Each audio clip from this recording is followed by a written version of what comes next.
Red, what happened last time? Well, it was a bit of an episode as Darius's, I'm not even sure what to probably call him, struggle continues essentially as he was able to sit down and talk to his father now that his father had lost his oath was shattered or broken by Zoe's machinations. Essentially, he is now, well, right now, a mortal man who's aware but has no ability that would be of much of a consequences for anyone right now. And they sat down and talked about exactly what he was trying to prevent, or as Darius has come to learn, an oath he swore to ensure that a tyrant never gets released out of its cage. And Darius had to be the one to give his dad the bad news that, yeah, he's already out. He's walking around right now without a care in the world. And Matthias, of course, took it as well as he could have. And along with everything else, Darius has made him aware that the only other option for Darius right now, at least in his mind, is to call upon the god his father had also followed, pick up his mantle and ensure that Dursus does not run free, essentially.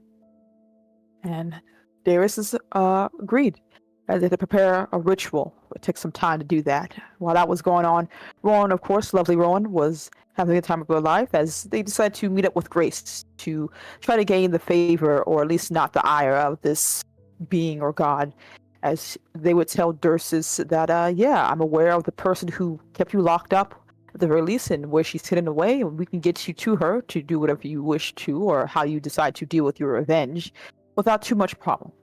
While Dursus appeared to try to control their what they were saying in front of Grace, as Lamar watched from the couch seething with rage, decided that, yes, I would like to meet this person. Just take care of it myself, as he went off with Grace afterwards, of course.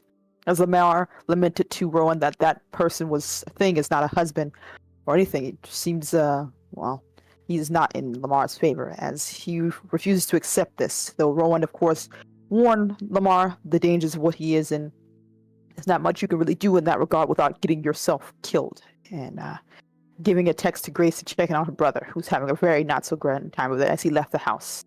Rowan, of course, let Zoe know about what Dursus said, and Zoe was happy about that, as Rowan went off to check on some personal relationships of Andrea and Darcy.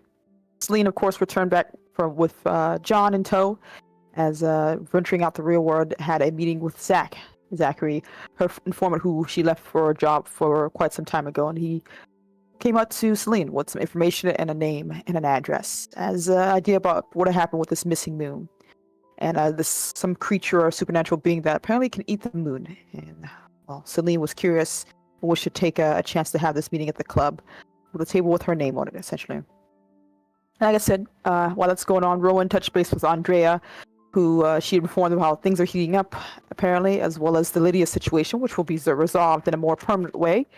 And things will be continuing as they should, though things will probably, like I said, get a little bit more rampant. And also with Darcy, sadly they could not meet, as Darcy seems to be in a negotiating a bit of a meeting, a business for the court, as all court monarchs seem to be in talks with each other, something that has not happened in quite some time. And she is far too busy to sadly give Rowan the time that they need for a romantic time.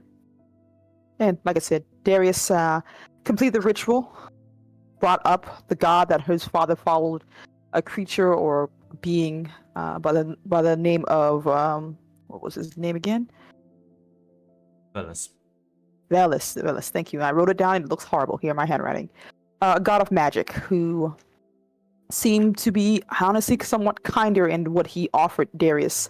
A short-term pact, essentially, to ensure Darius puts Dursus, the tyrant, back in its cage where it belongs, and it will give him the power he needs to ensure that happens if he takes up his father's axe and do so, which he did.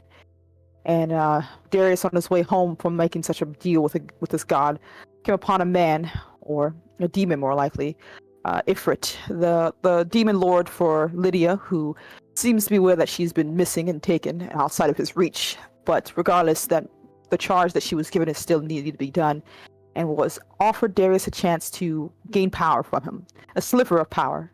Not an entire pact or deal is necessary, but a chance for him to do a job that needs to get done.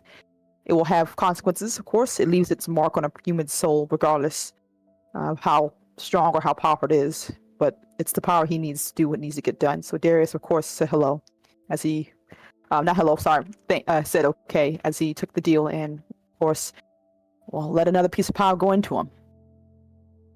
And Selene, of course, as well said, after saying goodbye to John, made that deal with Zoe, continue that forward working relationship with them, as well as made herself available to the club that would helpfully give her some more information. And she met a vampire by the name of Camilla, and she revealed to Selene that she has been backing and helping Zoe this entire time, ensuring that certain things would pop up that will allow Zoe to maneuver into a more powerful position. And while she has taken this with flying colors, there is some concern as her obsession with Darius and her growing amassing power may become a problem. And offered Selene a couple deals, a chance to work together to ensure a balance as best she can, as well as a chance to, well, Zoe seems to want to take down Malcolm for her own reasons, of course, but if that's the case, then Selene can move right into that spot and take it. After a bit of internal thought on her own side, Selene ultimately said no. While that deal was off the table for her, working relationship still was.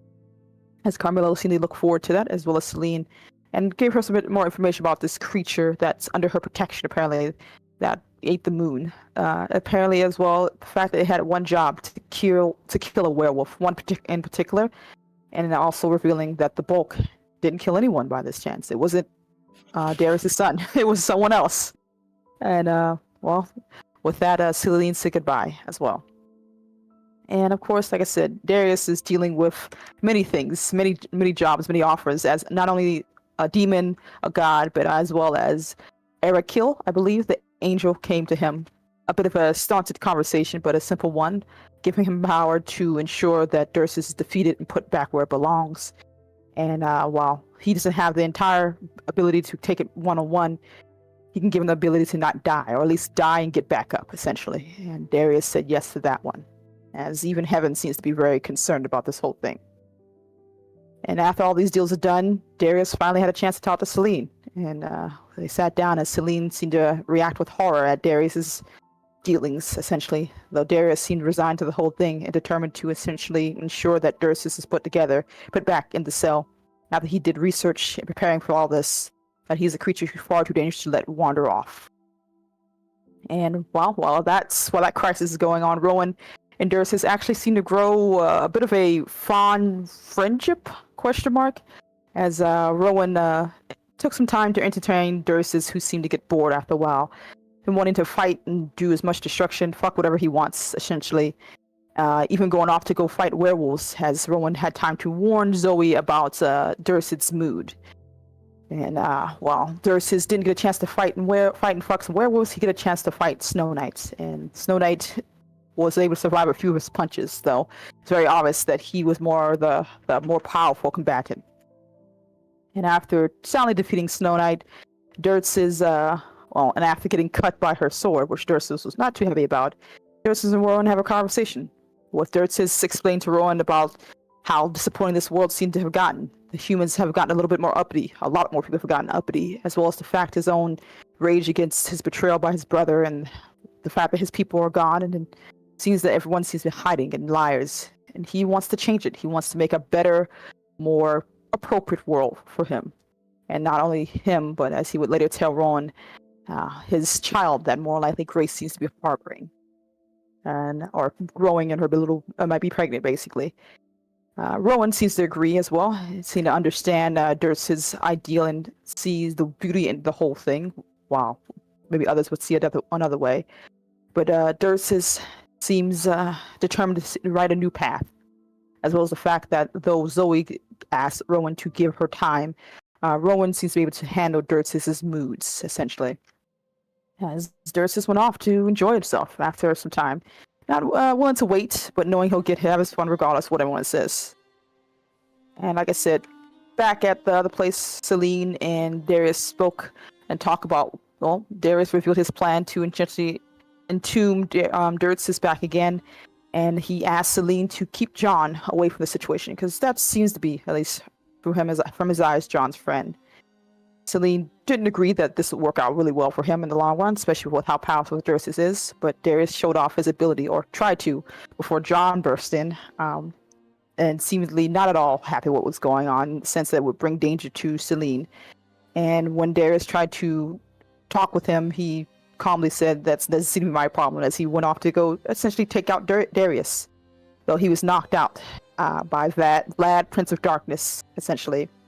As Vlad revealed that, well, you're running out of time, and this needs to get done, and it needs to get done now. Take Darius, you have a job to do, and make sure this gets done without any problems, and I'll speak to John here. And, well, with nothing else to do, and Vlad giving John's cane to Celine, they went off, because earlier Celine got a phone call from Zoe. Apparently she has a new stage that she wishes to play out, a chance to see the execution of Lydia, and she would love to invite Celine for that. And Celine, of course, agreed, as well as immediately telling Darius what's going on, as Darius sees to see that as a chance to save Lydia, as he will not leave her in her clutches for long. We drove off. Celine, Darius, and Rowan, of course, giving her invitation, because there's no way she would miss that, especially with Zoe's inviting her. As we all made our way there, Dirts is in tow, I believe, at some point. As, well, Zoe seemed not to be surprised that Darius is here. Seemed to be almost eager, as Lydia was in the middle of the stage being hung by chains and such, and Darius was with her. And Rowan, of course, came as well. She brought them to their side, as many other spectators, people we've seen before and people we haven't. Even Leon was there, surprisingly enough, as people watched, and Darius appeared. And it was revealed pretty easily enough that this is all just for somewhat Zoe's amusement, as she revealed, like, a hero can always win, and even with some help. And as Darius get ready to fight, and Dirtus is probably ready to take him down, until Andrea walked in, and Dirtus was frozen with her gaze. And Darius had a chance to strike him once, twice, I think 3 times with the axe, knocking him out, essentially, and dragging him back into the pit where he belongs, to be caged up again. As Zoe clapped with excitement, and Celine looked over as well and said goodbye. And of course, Rowan, moving quickly, now that Dirce has been taken, decided to essentially call her monarch, ensure the safety of Grace and the child that Grace will be birthing soon. And they ran off to hide away in the fairy court, with Lamar in tow, not willing to leave his sister behind. And through this act, Rowan gained a grand favor with his monarch, as well as a new title, bumping up from a lowly exile to now one of the highest spots someone like her can take. And, well, Darius, finally having put Dirtus back, had a very, very unwelcome surprise, as Zoe revealed one last little added bonus, as even with Darius, with Lydia, who was knocked out and very not there, a creature, wolf or some creature, attacked him, and he chased after, trying to control his rage and anger, as he was talking with something. And, well, Zoe made sure that he would regret that, as he blanked out from rage and immediately woke up to Lydia's dead body, and just realizing what he's done and freaking out, having lost the power of everything that he was given from angels, demons, and the gods himself. He is now something else entirely. Even calling Celine, who had reunited with John after, of course, leaving a ring on his finger, and she and John went to go help him. Well, John put a nuclear missile on his spot, basically, and knocking him out as we took him back home. And I think it ended there last, with a dead body that Celine wrapped up and took with us. Darius in a bad state of mind, and Rowan in the court with a new title of the White Rose, I believe. Yeah. Rowan saving Grace and her child, and Lamar bringing them into Winter Court for safekeeping. The rest of you just saving Darius and cleaning up a bit of mess left behind. Very minimal mess, thanks to some very good rolls right there, but a mess nonetheless. Time would go by. And well, I'll say this. I feel like given Rowan's, is Rowan gonna even interact with the city during like these, or the city 2 weeks? Or are you just gonna spend your time with Grace and the family? Well, Grant, one. I mean, I have to fix up this portion here to accommodate Grace and Lamar, and of course, I have to tell my dear Darcy that about the new promotion, of course. Well, So mostly gonna stick in the court for these 2 weeks, yeah. while we will handle Rowan stuff in the initial part, I want you, Fred and Tick, have a look over the city moves, because we will have an actual turn where you'll get okay. to roll a number of moves equal to your highest status, which I think for you, Celine, is 2, and for Darius is 1. City moves. What Yeah, you can what is this find them mean? in, so you can, if you look in the Urban Shadows references, there's a thread called moves, and it's like the last panel. Okay. Or you can just find them in the book as well. Yeah. Rowan, as scenery, something more.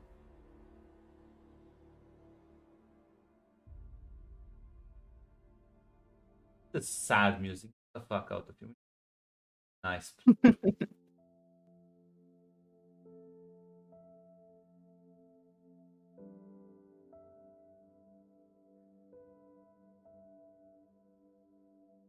Have some.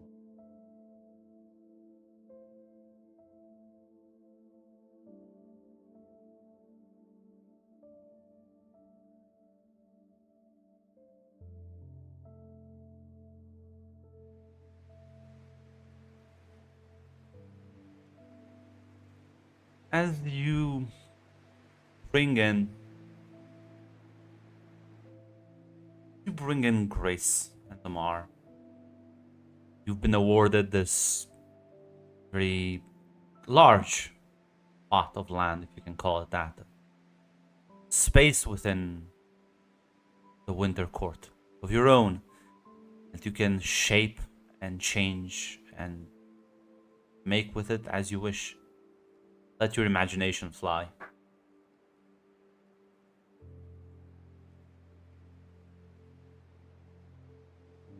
Do you have anything particular building here, or? Well, honestly, for the most part, Rowan's going to recreate what looks like a, human, a section of a human city.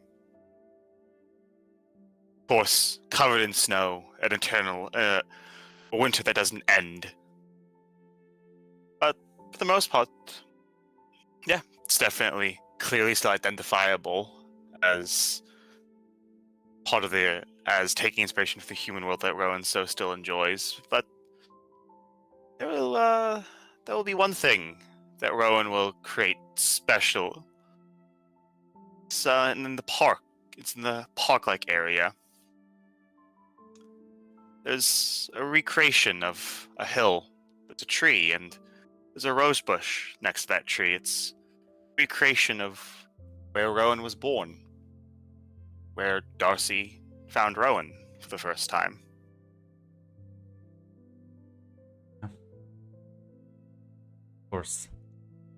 Time will fly differently. First month, we'll have to show Lamar and Grace how to accommodate to this place, even if the Winter Monarch's magic can keep them from freezing to death. It can still be hard to adjust to an ever just chill temperature.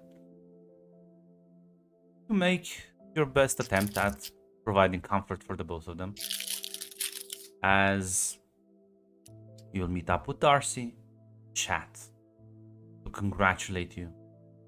We'll be able to, between your self-imposed duties to Grace, to spend time with her every now and then in her boring council meetings.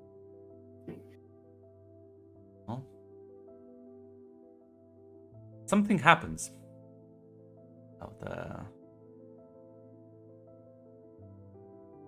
month or two in.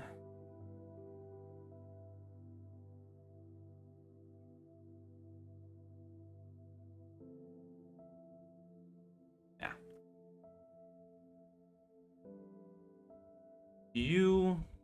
As you go about your business, Grace actually approaches you with like a kind of like this beaming smile. Owen? You seem happy, darling. I am. As she kind of like touches her belly.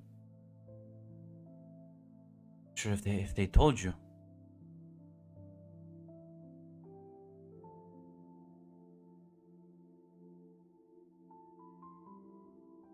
She smiles again. And would they have told Rowan anything? No, or no, is you weren't this, told. You weren't told anything specifically new now. Not told anything new. I think it's gonna be twins. It's amazing.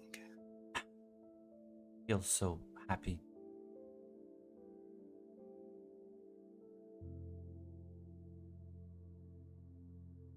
Should be.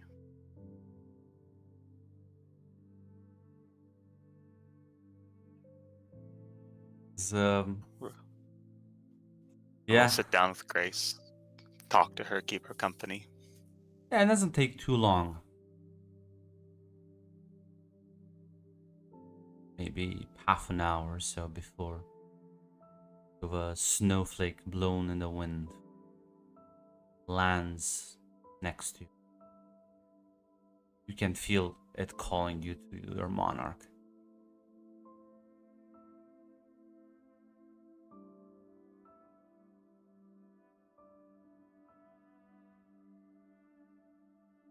Well, I mean, we'll leave Grace and Lamar. Of course, I'll go and meet with my monarch. You meet with her alone and you realize the court has been completely dismissed other than you. You crunch the snow underneath your feet. You approach Fiona. She looks stoic as usual, but there is clear look of concern ever so slightly.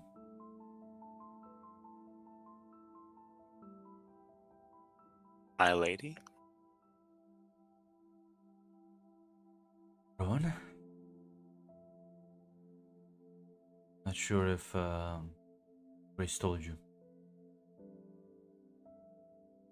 It's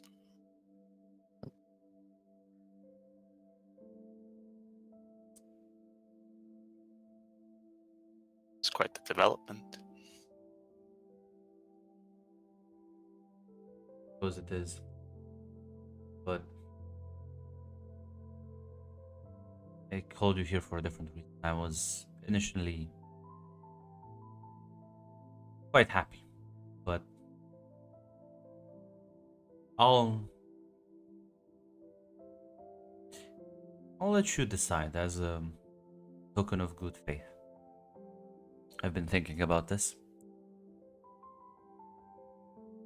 I only need one child. Do you believe your friend capable of raising such a powerful being?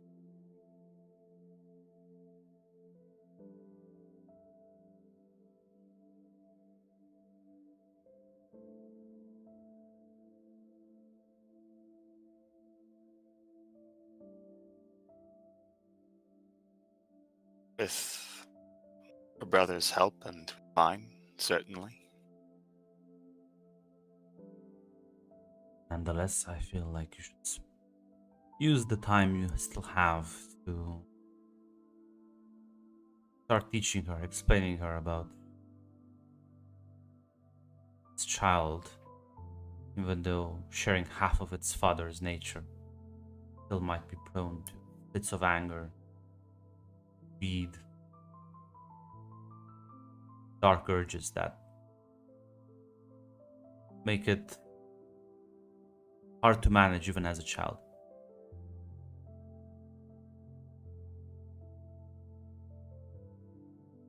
Rowan nods. I will ensure she has all the information she needs. Good. Our deal will still stand. I will take the firstborn. Second one, the first to keep.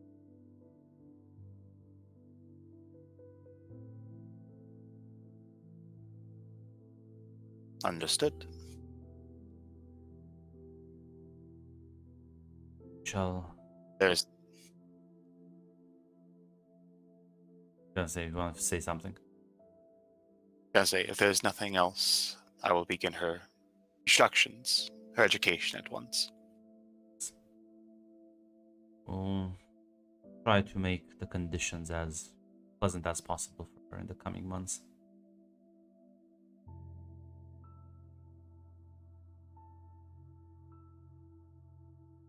And yeah, take your leave. You go back to human town you've built out of snow and ice. As Grace and Lamar just kind of like sitting next to one another, talking as they see you approach.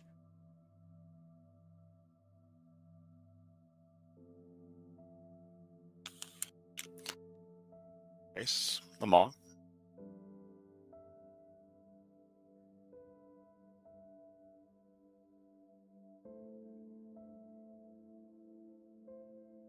Think perhaps we should discuss. Grace, have you informed Lamar of the situation? Told him they have twins. Good, good. We will have to discuss.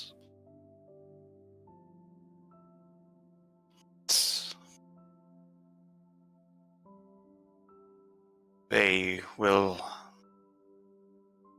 while the influence of their father will be diluted, they will still be his children, which means that, especially when they are young, they could be violent, they could be prone to mood swings. We want to make sure that we know, that you two know, of course I will be here to help always,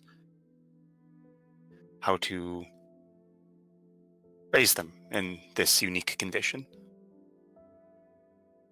I was gonna say, would Rowan have explained the fact that the Winter Monarch wants to take one of them? Honestly, Rowan would have, yeah, but she would have dressed it up as like they want to like. She would have dressed it up like in a way that they want to examine the effects and make sure that being born in the court won't like affect them properly. Basically, It's a making temporary it seem thing. like it's temporary thing for their own Yeah. benefit. Yeah. Fine. That's just...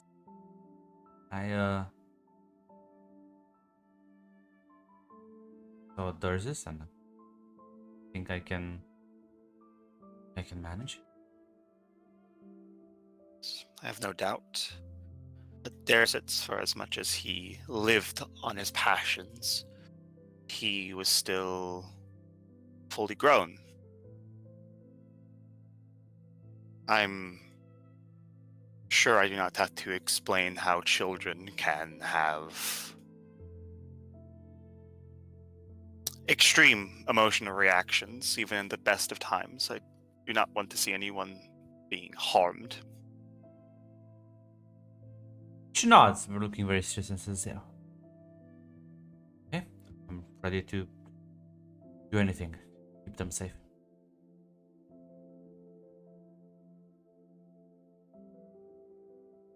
Yes.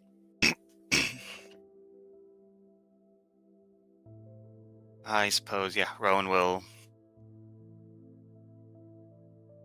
explain, I guess, just at the end of the day, she will explain that her children will not be fully human. They will be they will have a certain nature about them that Grace will have to understand, and Rowan will explain it. And Rowan's not going to come out right out and say it, but she will. Rowan does imply that if she feels the need to, she will adjust their emotional states, but that's a last resort thing.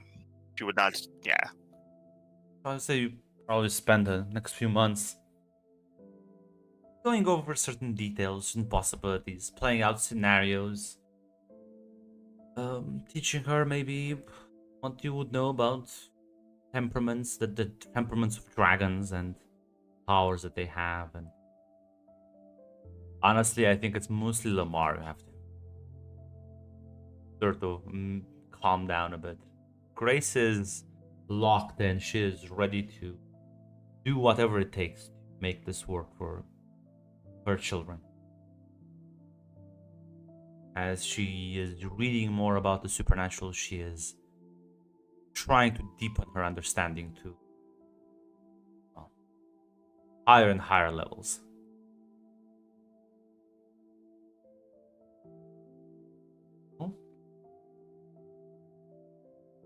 Eventually, time passes and the belly swells and everything seems to be going fine. As the 9th month starts. Rowan, you're awakened with a scream. Awakened maybe is not the right word. Your attention is grabbed by Grace shouting at the top of her lungs from somewhere.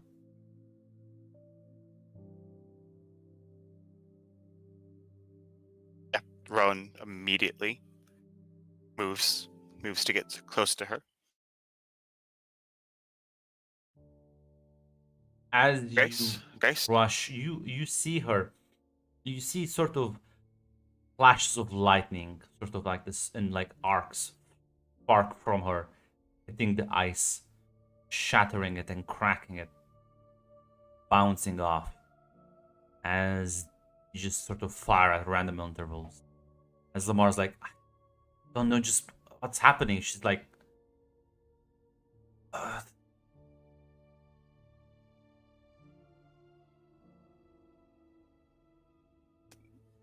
seeing this,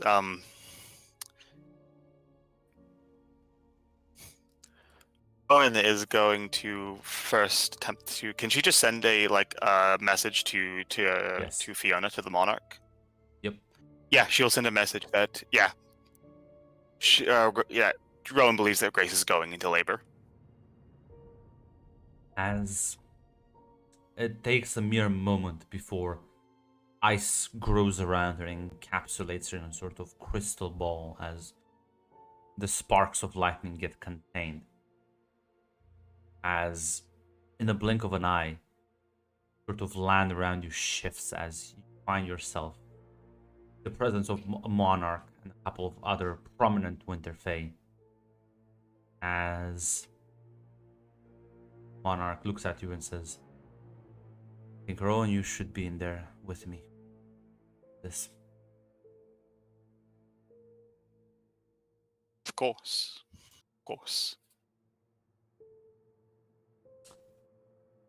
And as Fiona will kind of like extend her hand and open a slight entryway into the crystal ball, as you both are encased in this thin protective sheet of ice, like an armor defending you from the lightning bolts as you enter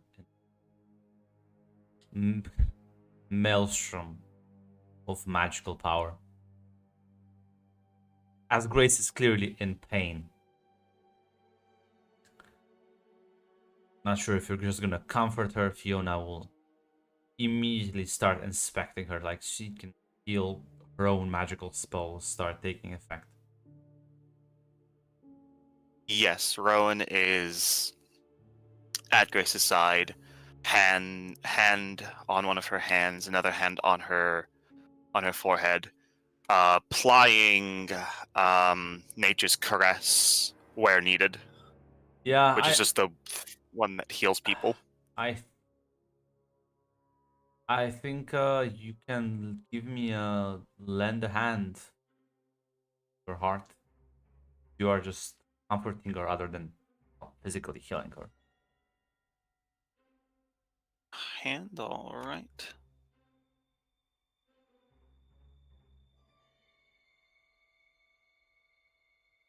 Green. Complication. Yeah, as you try and like comfort her, but she is screaming in pain. She cannot even hear you. Something is wrong, Rowan. You can feel it. She knows it. You know it. The expression, your monarch, a usually calm and collected individual, stoic to a fault, has this anger, this sadness. It's a cocktail of emotions that runs through her face.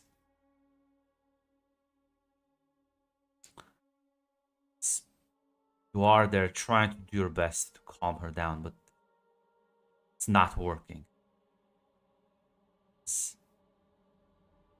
Eventually, after an intense labor period, don't even know how long it's been, lightning dies out as there's a crying noise. A single crying noise. As Fiona is holding, wrapped in a snowy blanket. What looks like a baby. Grace has just passed out.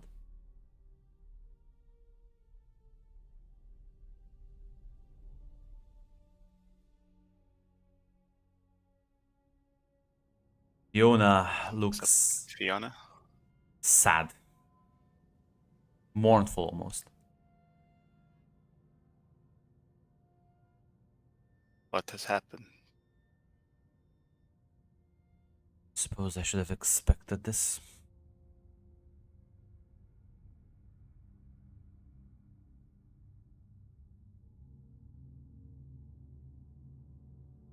Hoped that their nature would not kick in quite so early.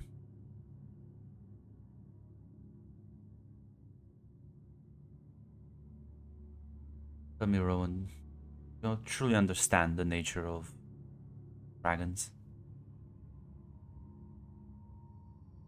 Powerful. Not at all. Desire to, especially this category. The Balaur, their desire is to possess, dominate, own. Their violent nature is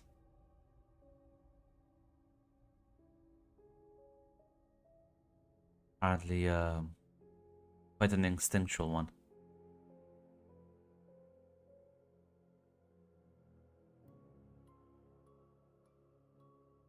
When there's a reason why they don't really, rather isolationist creatures, never really formed communities, families.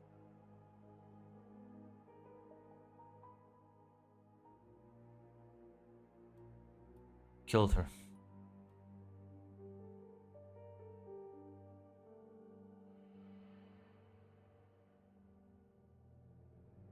Killed his own sister.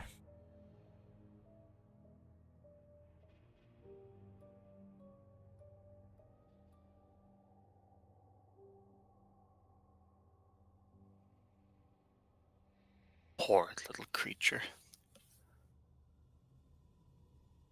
Grace must never know. I had fear for her mental sanity, as is.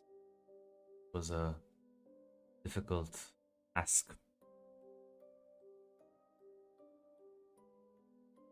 I think it's best if I take this one away and make sure its violent tendencies are kept in check.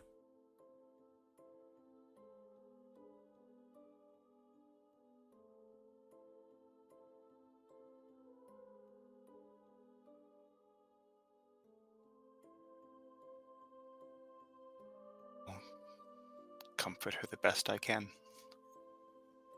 She wakes up. Will be distraught. Will cry, but you must bear her sadness.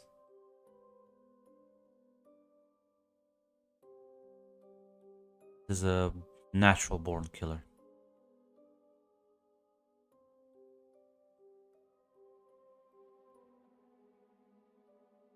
But he yet may serve our need.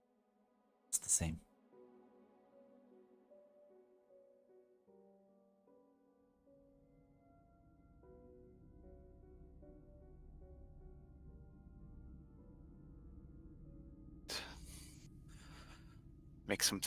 Make something useful out of him.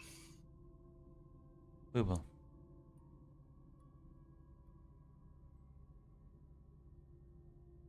As the baby is still kind of like slowly crying as Fiona is just kind of rocking it back and forth.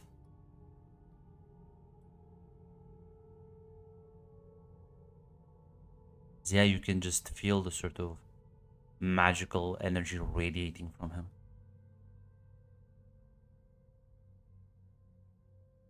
As Fiona, sensing your anger, walks out the globe. The ice reseals itself after her, leaving you alone with Grace.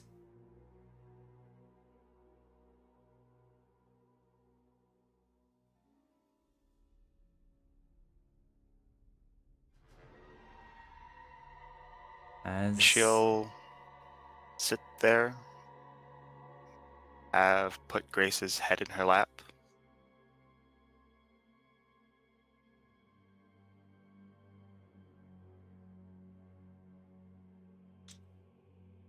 Kind of just, as she is just brushing Grace's hair, looking at the ground.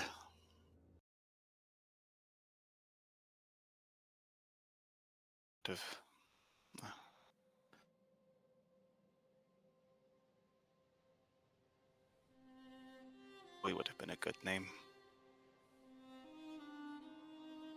One will bear it now.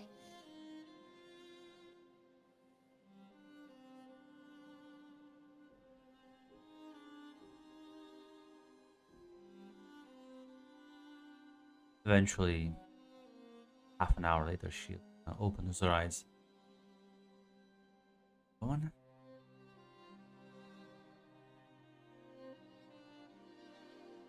Grace. The children. And I have a question, Grunt. She just want me to say that one of the kids died in childbirth, or did Fiona was more implying? Just tell her both the kids died during childbirth. No, she's implying. She was implying, in her opinion, she thinks Grace is not gonna be able to handle that one child killed the other one. So it might be just better to just tell them, yeah, like they're both just died. Okay, all right. But I'll leave that up to you. I'll leave that up to Rowan. That wasn't an order; it was a suggestion from Fiona. Yeah.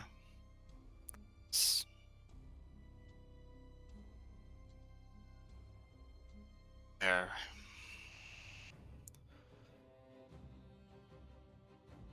Are we, Grace?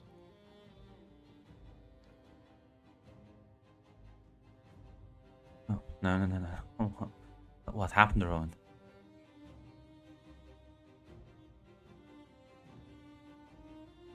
It's hard to tell exactly what went wrong, but their nature's something wrong there.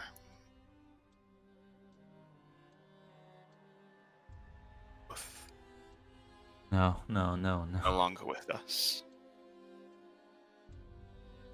No, I just was going fine. There were no problems. What? No, this is not real. This is not happening. No.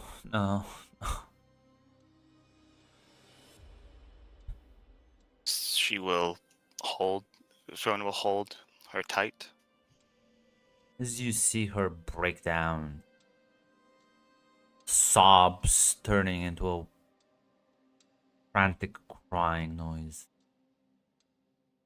as she bawls her eyes out, shouts into your muffled shoulder, cries out, curses all the gods, curses the world, the universe, curses herself at the end. Rowan will whisper to her.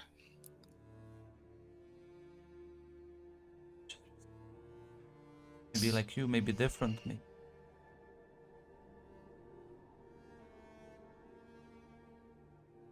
They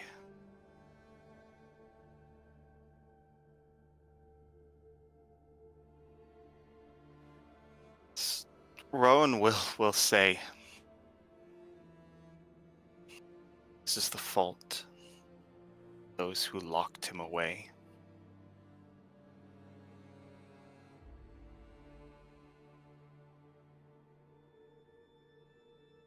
I'm not sure you'll be safe here. I swear it to you. I'll kill them. It's the angels, demon lords.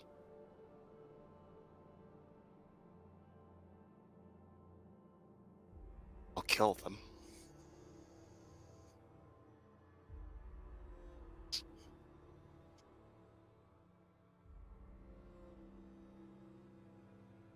Wonder how he is doing right now.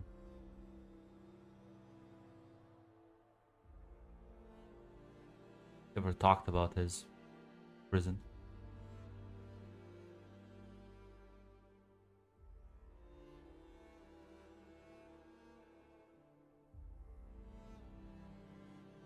You can lie down.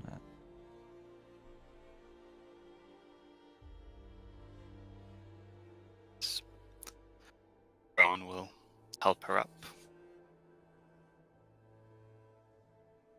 By the time you walk out, the other Fae have left. The privacy you deserve. You'll take her back.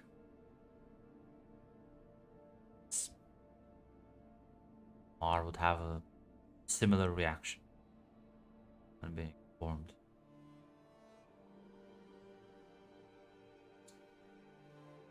There'll be time to mourn. You'll switch to something more cheerful. Darius's life. God. Oh, there you go. There's the gut punch.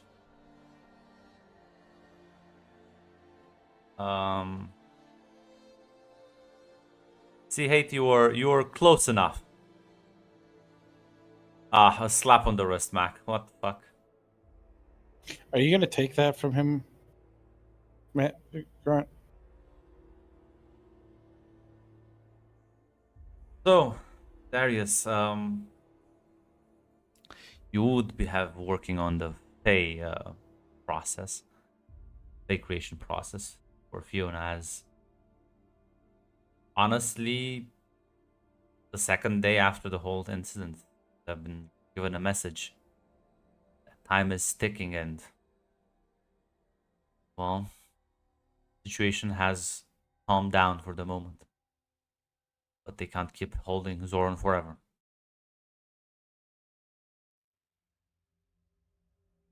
Did they give me like a rough deadline or just Well, TikTok, if you yeah, TikTok as they are considering other offers. fuck?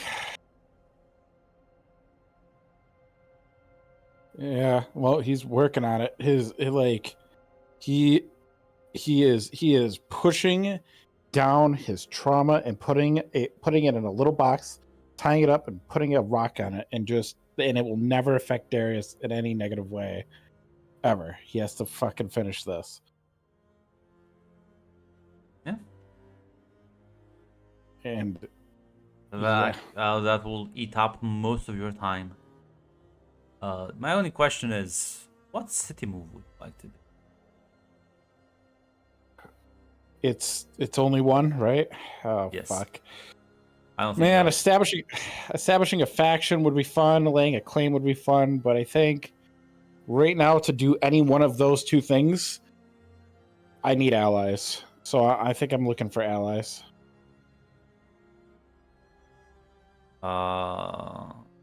Recruit new allies.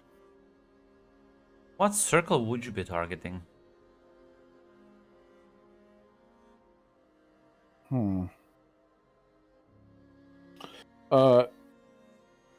The circle I choose is the one I'm rolling with, right? Mm-hmm. Oh, getting a werewolf ally to help me through this would be really awesome. But I think I'll have to go with power right now because at least I understand them. Okay. Well, now what? Just roll me with the status and that. So I don't think I did. Mm-hmm. Roll me. Is that just like? Okay. Roll me a 2d6 and we'll add a +1. And that's /r roll. Yeah. 2d6. Okay. Unless. Oh, not valid. Is it because there needs to be a space, or am I just retarded? So it's like /roll space Oh. +1.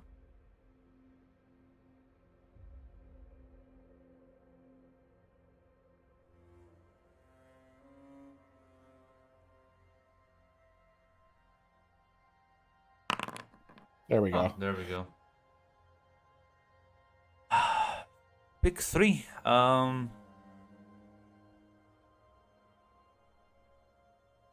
Unfailingly honest, exceptionally skilled, notably discreet, or aggressively focused. Or would you just rather have Andre? Because he exists already. Part of that. Oh shit! Which one is Andre? The other guy, the other sorcerer, with the other tower. He would actually ally with me, because he seemed pretty fucking indifferent. Yeah. I'll say because you basically you offer up a debt, and they will just basically be there to help you with things. Yeah. Okay. Can he help me with this project? Would that be beneficial to me? I think you can do this on your own. For now. Okay. Having the two towers working together sounds like a winning move. Holy shit, he has 5 favors with you already. Oh fuck! I love this. Yeah. Oh, I forgot about that. Oh, do I want Grunt to create a new character instead? Oof. You. Oof. He is the powerful one. Honest, As the other based tower. on. Yeah, and we can work together pretty well. Like, yeah, listen, he's exceptionally skilled, aggressively focused, and discreet. Like, he does check 3 of them. He's not like an asshole. Okay. It hurts, but yes, I will do it. Because I could use the ally, and he has to have a heart somewhere in there.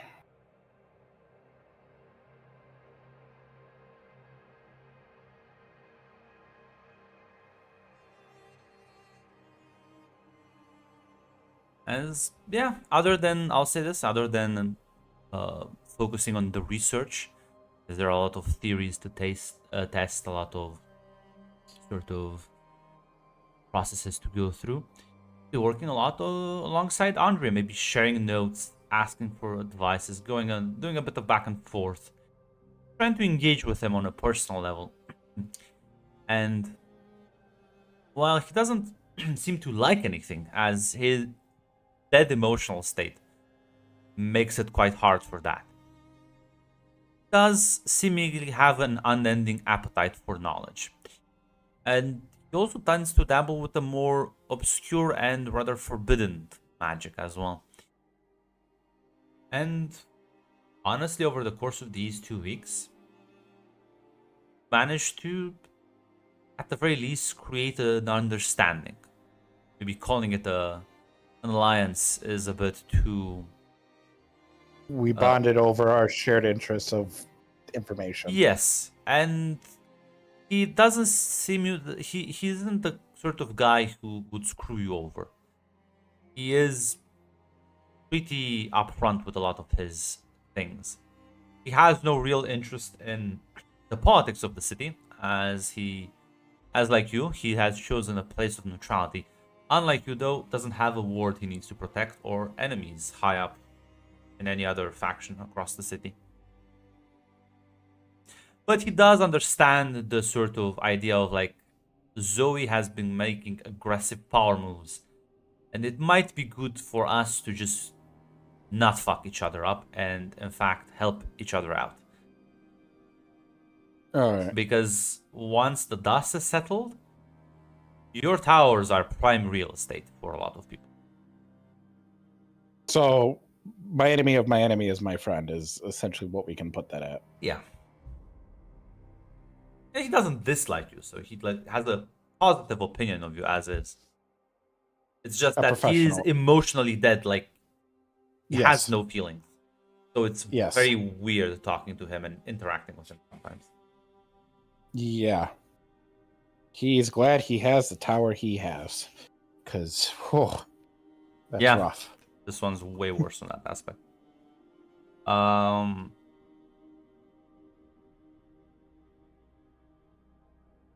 But yeah.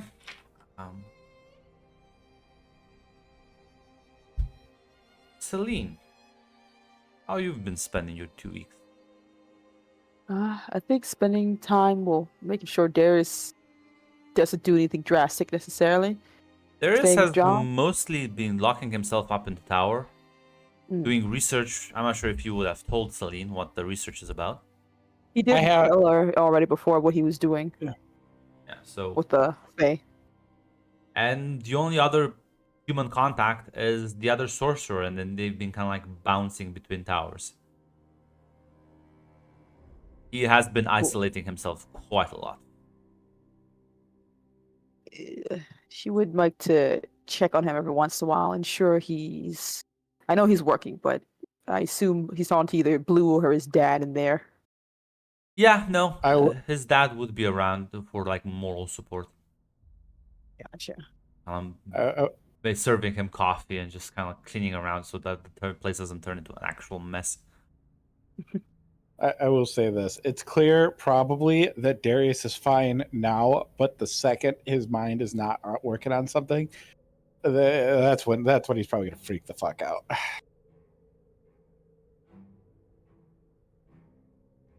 But for now, he's cool. For now, he's cool. Okay.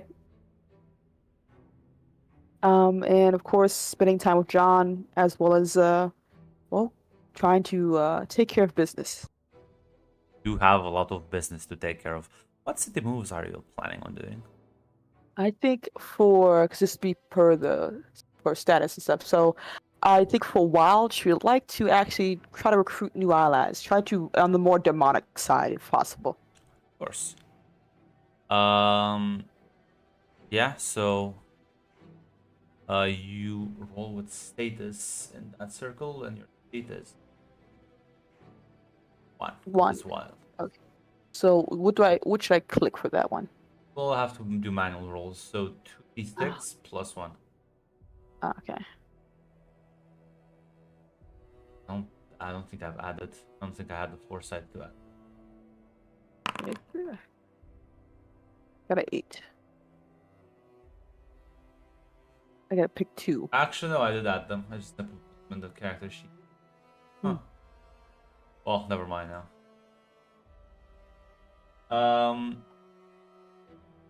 8. So don't think there's anyone because there's not that many demons I've name dropped. I don't think you want Leon on your side, so I don't think we would fit well together. yeah. Pick 2 of those that you want it to describe your new ally? Well, I'm gonna be honest. I can't imagine a demon being honest, so I would assume exceptionally skilled and So fucking what? racist. I can't believe this shit. I'm sorry, Grunt. Listen, maybe it's a character flaw. It doesn't. It helps you. It doesn't help them, but it helps you. You're also Do you right. You're think also Leon's a fucking schemer? right. Don't you shade me and choose my choices, sir. Definitely skilled, and I would assume someone discreet for what she has planned at the very least. And well, anything more like specific, like what kind of talents are you looking for? Are you looking for like someone like more muscle, more in the scheming department? I guess someone that will be more helpful with regards to Zoe's, the taking down Melcom. So someone who can gather information in that regard amongst the demon without getting into Mhm. trouble, and someone who knows how to keep quiet as well as I have to say it now, but isn't known to be an asshole to backstab. Yeah, yeah, of course. Let me see if I have a good pick around. Fortunately, I do just make my NPC based on pictures I see. Ah, yes, I understand that.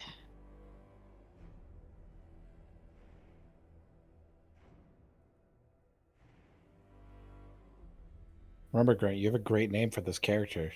He provided I it. do. That is in fact true. You are correct.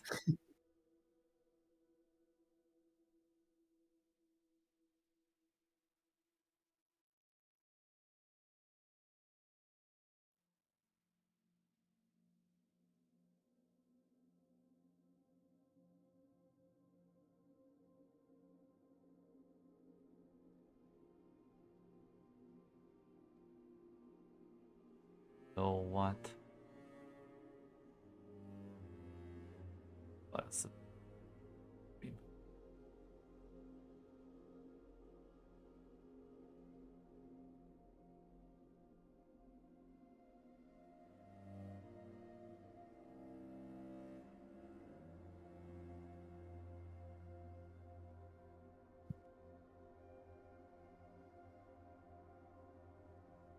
That's fun. I think.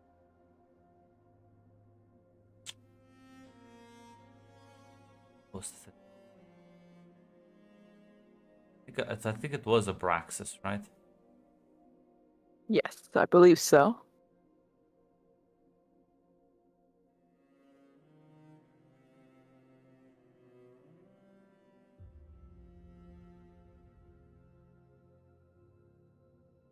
As you, one of your main concerns is gathering allies outside of Zoe's sphere of influence, but that would also be able to help you out. Well, with John next to you, muscle doesn't seem to be a concern. So, yeah, you set up a meeting with eventually find someone who has again, an upstanding reputation, if one could call it that. He is known to fulfill his job and be quite obsessive about it. And has a 100% non-backstabbing reputation. As they more mockingly or more seriously call him the devil detective. As this devil, Praxis, well, he is willing to help you out. A purveyor of secrets and knowledge.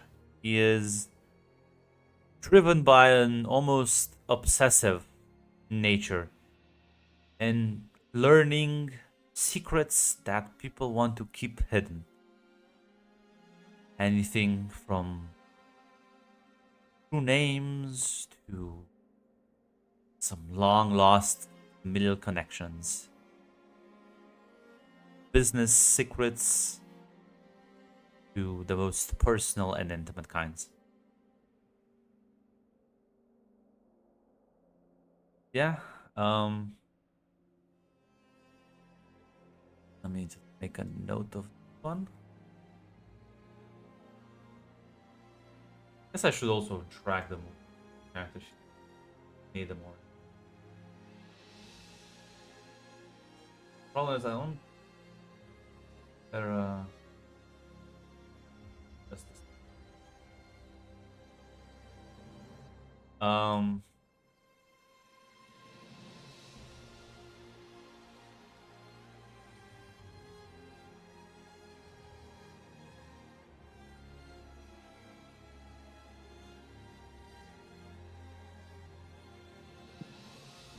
Other than that, what would be the second one? I think this one will be. I let me know because I assume it's will be tend to your business because she's trying to expand that since things have been changed a bit here. Expand that the side of her business that she will hopefully be getting from Zoe's.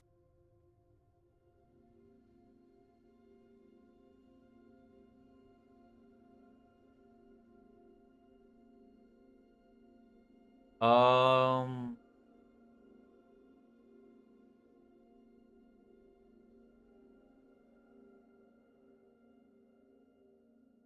roll. What? Roll with it's gonna be with Knight. Oh, then yeah. Okay. Fine. Let's see what that does for me.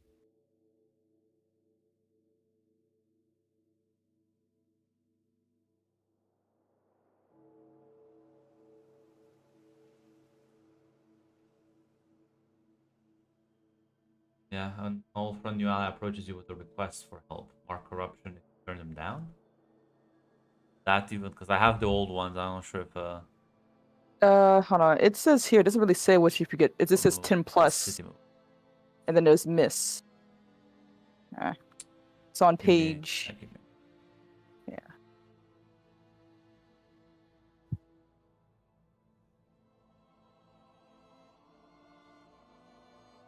On a hit, you mostly keep to yourself, but someone you care about comes calling with a request for help.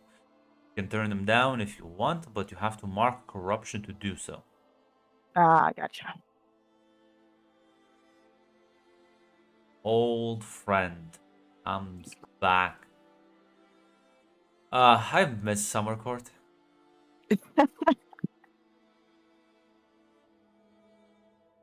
At that, she even still has a favor with you. So, you know what? Layla's been gonna drop by. Well, of course, we'd be happy to see her. I assume things are going well, or hopefully they're going well for her. Just gonna take you out for a coffee. Of course. Seems you've been moving up in the world, Celine. Hear a lot of big things about you. Oh, it ebbs and flows like everything else. It does. Now, seeing as you're a big part of the new administration, Hmm. and I feel like it would be very kind of you to repay some of favors I did when you were new in town and I was a bit more, well, acquainted with the folks. Of course. What has happened, Leia? Layla, you seem to. Your relationship with the mage is it's known to me at the very least. Yes, he's a good business partner. A bit stumbly at times, but mortals. Yeah, and well, I know he is pretty good now with the Winter Court. I tend to stay away from that court. No offense, of course. Well, I would try and stay away as well, but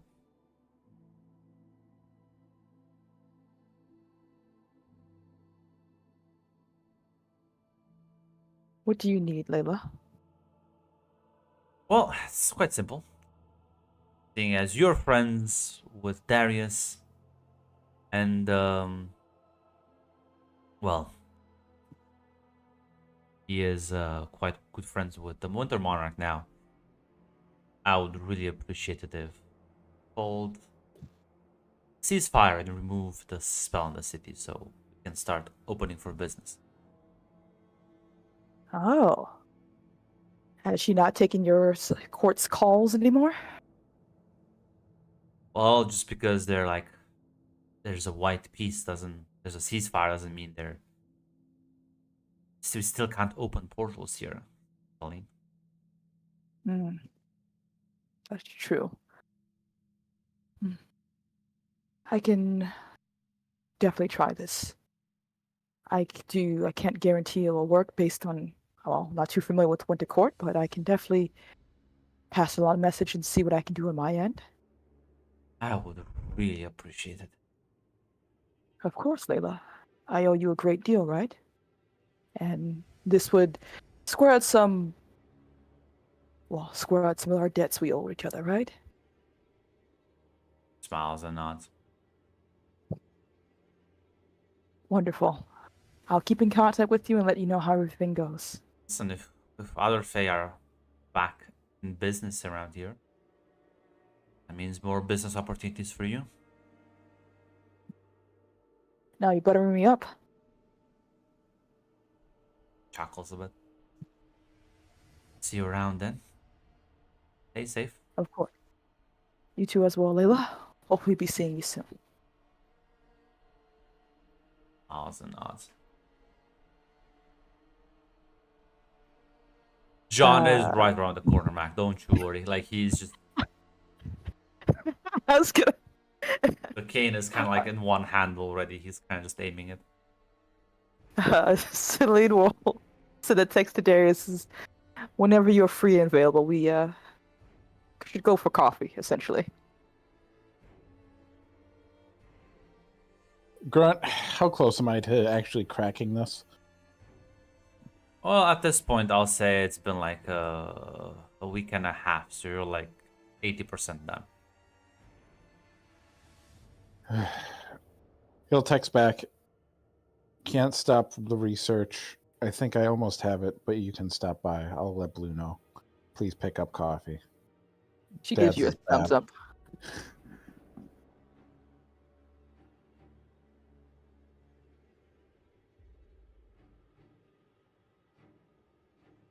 Yeah, Celine will grab some coffee, even one from Matthias. As yeah, you grab some coffee, stop by the tower. They let you in. Darius Blue will let you know that Celine has arrived. He doesn't even look up from his desk. He says, let her in.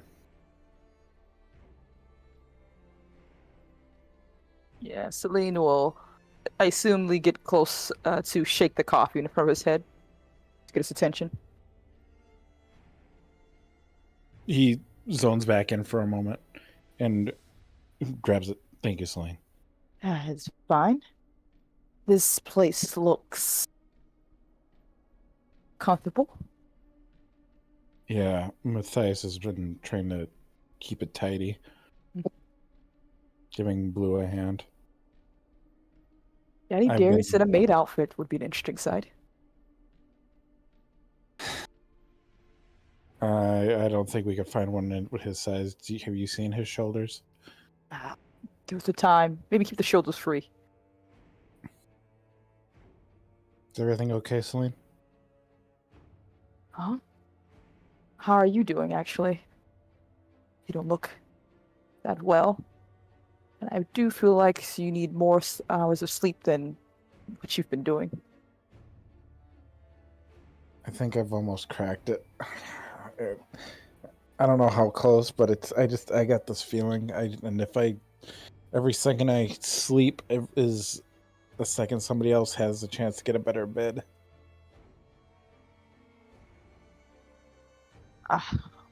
Well, you're a wizard of renown, Darius. If you feel like you're almost there, then you're almost there. Am I? I think it's more infamy at this point.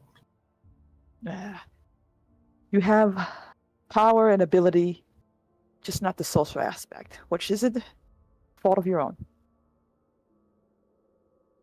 Well, that's why I have great friends like you looking out for me. At least you're aware of that.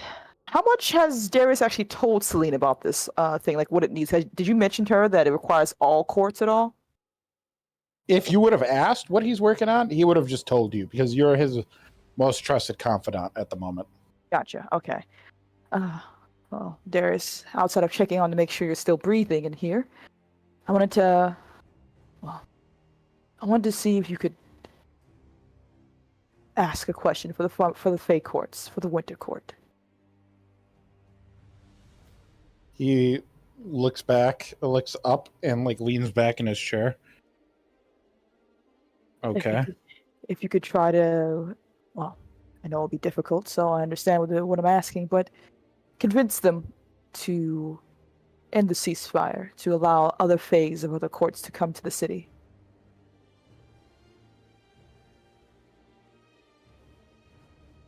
He exhales, pinching the bridge of his nose. Counsel me, Celine. What is the benefit of doing this? Oh, It's it not allows. just other. It's just specifically Summer Fae. Yeah, but I don't know if that's gonna really work. And it's still Sure. it's still the same if I say other Fae, right, Grant? Will Yeah, it still it's be not alright to say that? Okay. him. Still within the confines as Layla's requests, basically. Well, at the very least, it means that Winter Fae won't have as much control over the city, so you may have more breathing room in that regard, since you seem to have a certain particular dislike for them. And not only It's one that I have a dislike for. The others, make me nervous. well, that one is a powerful Fae who more than likely has risen high amongst her peers and people. So right now she is grand part of that court. And to have other Fae means to have a bit of a better balance of power in that regard. And if you tell the Fae, it will allow their schemes of more Fae, from what you've told me, to work out better if they have a bit of a more relaxed relationship going forward, yes? Yes. Yeah. Why, out of curiosity, other than because I'm working on this project, why come to me? Why think I can sway this Winter Monarch? Well, you have the Winter Monarch's ear. And I'm gonna be honest, I don't know many other Fae. Rowan hasn't been in town in quite some time. So she could be gone, or she could be underground, or she could just be having a grand party. But I don't know where she's at. And you have something that they want, so that means they'll give you a chance to hear you out.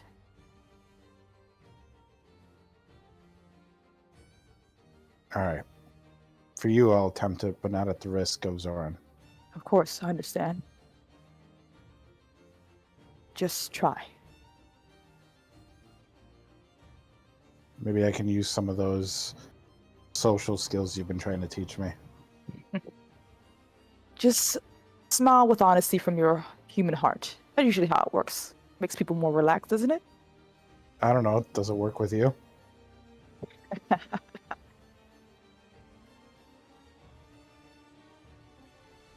All right. All right, Celine. I'll give it a shot. Thank you, Darius. It's appreciated.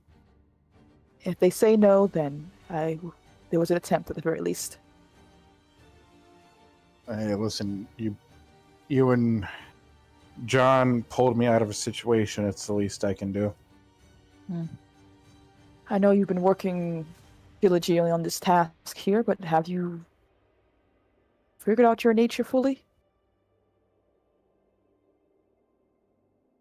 It gets really quiet for a second, like the fake amusement kind of goes away.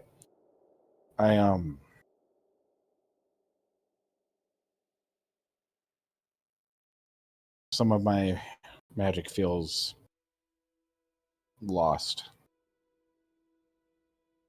I don't think I can control the elements anymore. I'm sorry. I don't know if it's something like a side effect or something in magic in me has shifted, or it's part of this curse I'm stuck with for the time being. could be a byproduct of what happened with my soul, but I haven't had time to look into it, and I have other things more important than that. Very well. Let me know once you're done with your grand work. We can take a look at examine exactly what your new life is supposed to be. He forces a smile and like gives like a flex. Don't worry, Celine. I still got a few tricks in me. I believe you, but it seems you don't take any consideration for your soul at all, so it's now my responsibility to ensure you don't break it. I promise. When Zorn's back, I'll take a break and we'll figure stuff out. Okay. Good. Now, I don't know where your father is, but I did buy him the coffee he told me he likes. I think you should hand it to him. He might not take it from me. Fair enough. So when's the wedding? We haven't really discussed that exactly yet. John is, pretending to hide when I go out, but it's, I should talk to him about that too. Is he here now? Is he in my tower and I don't know? No, No, I don't- Waiting. No, No. he's just like, because last time he just popped in, kicking the door, and he did try to hurt me. I'm gonna say hurt to preserve our friendship. I'm gonna say hurt. That was Durzes that kicked in your tower. Wasn't John. Yeah, No, I'm talking about when I was talking with Celine and he kicked in the door and he was like, Mm. Oh, that was my place. Don't worry. yeah, I know, but I'm saying like the last time he kicked open a door, to preserve our friendship, I'm gonna say hurt, incapacitate. Don't worry. I think John was in a bit of panic there. He was really worried about Durst's wrath, which is understandable. He would not want a creature like that as an enemy. But I don't think he has any problems with you. Darius kind of like blanks out for like just half a second, then focuses back in. To give you a preview of some of the stuff we're going to need to talk about. So Celine, I would love to talk to you about it, but I can't. He'll gesture to his desk that is full of books and paperwork written in dead languages. There was something offered to me before the incident. I wasn't going to take it, but the angels tried to offer me your friend's old job. And you said no, right? Would I be here? Do you see angel wings? Is there a flaming sword? Do I I don't talk in think, whispers? I don't think he looked much different from you in the beginning either. No, I didn't take it. I would tell you, Darius, that it is a very foolish and dangerous idea to take an angel's office in such a way, especially since the consequences, well, you've already seen them. Yeah, I didn't take it.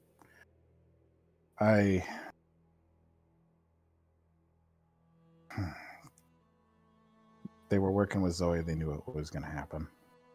Yes. They knew. And because I got played by them, they thought I was too stupid to do anything else. I wouldn't say that. I think they understood your nature and used that against you. Just as I was very predictable to bring you along with me, which Zoe seemed not at all surprised about. I hope that doesn't cause you problems in the future.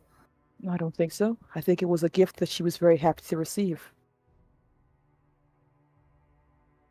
I never got a chance to tell you with everything going on, but Durtzes did explain something to me about his original imprisonment. That it was an alliance of every other supernatural against him and his brother, apparently. Your brother, I assume the blood there is still bitter. So, it seems they've worked together before. Celine, I feel like if I go down this road, I'm going to lose my mind. So for now, I'm begging you. I will talk to you in a couple days, okay? No problem. I'll probably have a job for you afterwards as well. But we can talk Ju- about that afterwards. Of course. Take care of yourself. Darius, give me a text every once in a while to make sure I know you're alive so I don't have to barge in here. He says, hold on. And he'll reach into his desk and he'll pull out like a kind of nondescript journal and like throw it to you. Mhm. Just in case I get screwed over by the Winter Court. Hang on to that, all right? Is this what we spoke of earlier? Yeah. Very well, Darius. Make sure certain people don't get their hands on that. I'm sure it'll be fine. If nothing else, if something goes wrong, I'll make sure they have to fight for it. Take care of yourself, Selene. You know I'm always here if you need me, Of even if course. I'm busy. She gives a bit of a small smile and a nod.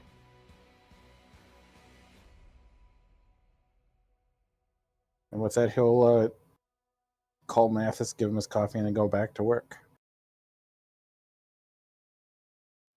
At the end of these 2 weeks, you manage to eventually finish the next step. As the first step requires, as you know, power from all cores combined together. Create the basic essence. But now, second step, as you realize, more of an alchemical nature to it. As you take the essence you've created, mix it with some nightshade, some amaranth, and the resulting concoction, you have a human drink it. And that should begin the process. How long it takes, side effects, anything of that nature is hard to tell without any sort of test. But at the very least, it shouldn't kill them. All right.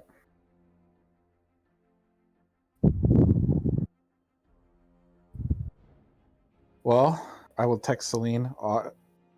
I figured it out.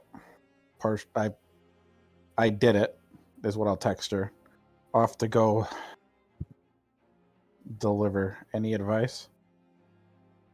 Keep your cool. Don't panic. Don't push unless you're willing to fight for it. And think before you speak.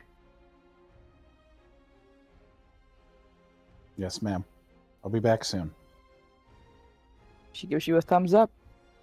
We'll have coffee ready when you get back. Of course. As you head over, already have a contact. Darcy will open the door and let you into the ice cream shop. Before you know it, are back again. So he's with Darcy at the moment? Yeah, I mean, Darcy would be the one welcoming you and guiding you. They're not gonna be mean to make her own do it. Okay. I don't know if I've ever actually met Darcy. That's why I was kind of Yeah, curious. I mean, you've seen her probably around, and she's been like your main sort of contact. But yeah, I don't think you know her personally. Nah.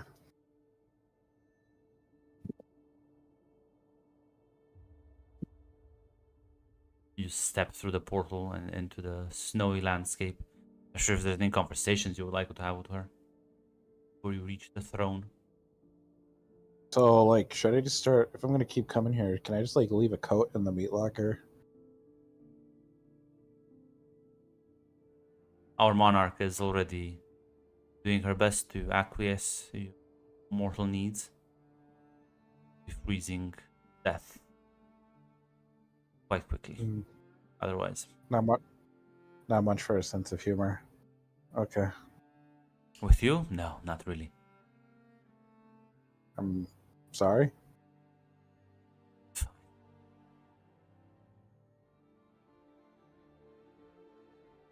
As Shill's gonna lead you in front of the monarch before kind of bowing down and taking her leave. Darius just does his usual, like, slight head bow, still not knowing how to really address her. Been My lady? quite some time. How are things going? I hope you have good news. Yes, I do. He'll reach into his coat. May I approach? Yeah, she's gonna like get up and walk towards you.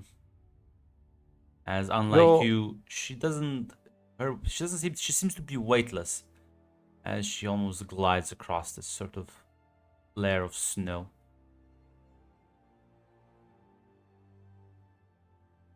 He probably like has like a notebook, like an actual, like, not like a little one, but like a school notebook, and he'll be like, and he'll just kind of like explain the process a little bit. Yeah. Or like extremely dumb it down. Not She'll- because she's dumb, but just Yeah, she'll listen to it very intently. Facial expression not really changing much.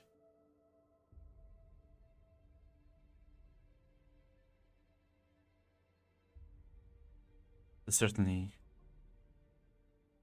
progress we needed. She extends her hand to take the notes from you. he says, not to be disrespectful, but can I see that the boy's okay? Of course.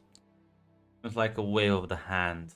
The part of this heavy layer of snow sort of falls to the side, revealing an encased Zorn underneath. So he'll be free to go and our deal will be complete? If the experiment was successful, yes. Okay. Now, I can't stress this enough. The experiment is supposed to work on humans specifically. I don't know what's going to happen if there's anything else in altering that, but okay.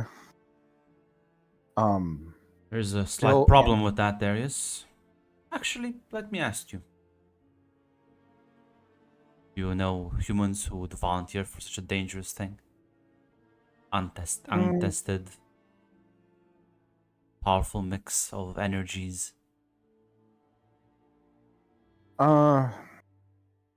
People on death's door. Well, Not sure if you are cruel, pragmatic. pragmatic at the moment.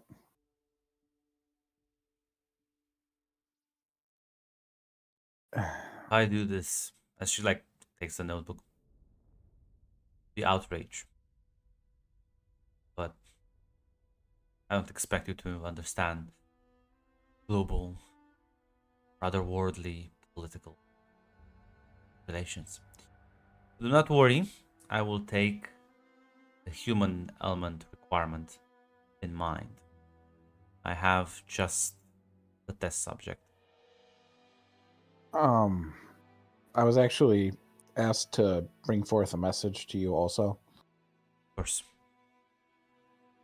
A friend of mine asked me to forward a message to you that the summer court would like you to lift your ban or whatever on the city. Oh, sorry. That one of the Fays would like you to lift the ban on the city. Goodness, don't With worry, the- Red. Like, she's not that dumb. There's only one group of Fays that are banned. Like, some Sorry, I Fays want to be So- welcome back, but there's only one course, so yeah, it's fine. Don't worry, Red. Don't fret about the details, Red. Yeah, sorry, but some Fae, and with the nature of what needs to be done for the concoction, I think it would be a pretty good sign of good faith and would make you look better. and more agreeable.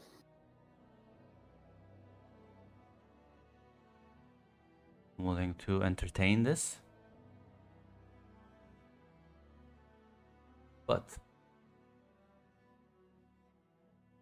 I am gonna assist your, say, relations.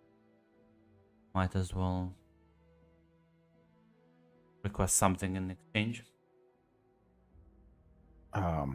Which is It's better to have you here while we conduct the experiments. You can take notes and we can make the process safer, more stable than having to go back and forth.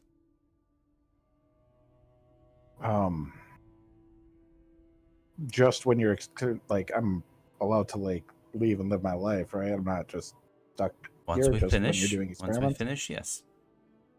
I wouldn't, if you're concerned about time, I assure you, mere hours would pass in the mortal realm. Tell me, Darius, how long do you think it's been here since we last talked? From my understanding, it can be a few seconds to like 12 hours. Right now,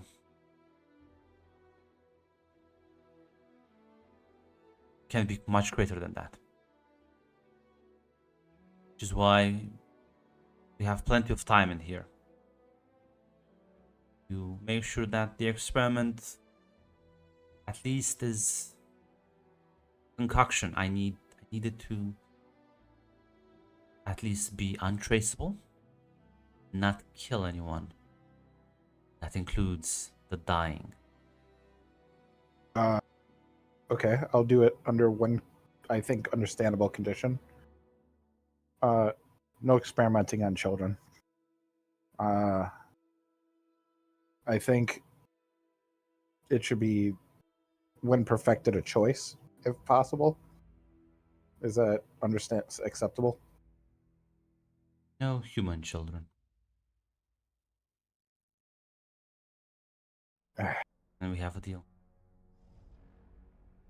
He extends his hand. I'm gonna shake your hand. By the time you leave here, you'll be leaving with your Zoran. I know your word is good. You and I have always had a equitable understanding on that. She nods. She's gonna walk off and see the landscape sort of reshape as you see this sort of, it's like a park, like a sort of, call this like a small merry-go-round, one of those spinny things, like a couple of swings. There's like a sort of sand place, but instead of sand it's just snow. And there you see this like little boy running around, just kind of like, as he like stops, looks at the two of you, and you can tell that while humanoid in shape, the rather lizard-like scales and sort of yellow, bright, glowing eyes, that's not really human. He kneels down. Hey, little guy, what's your name? He like shrugs. Well, I'm Darius, and he'll extend his hand. I like shake your hand. That's a nice grip you got there. You're gonna grow up to be real strong. He is surprisingly strong. Like adult You- strength. He looks like Yeah, he's well, about 5. So Grunt, I'm not stupid. Does this does this look very, when you say lizard-like, are you very dragonish? yeah, there's a bunch of scales on him, covered in it. Has fangs, as he's just gonna like smile a bit.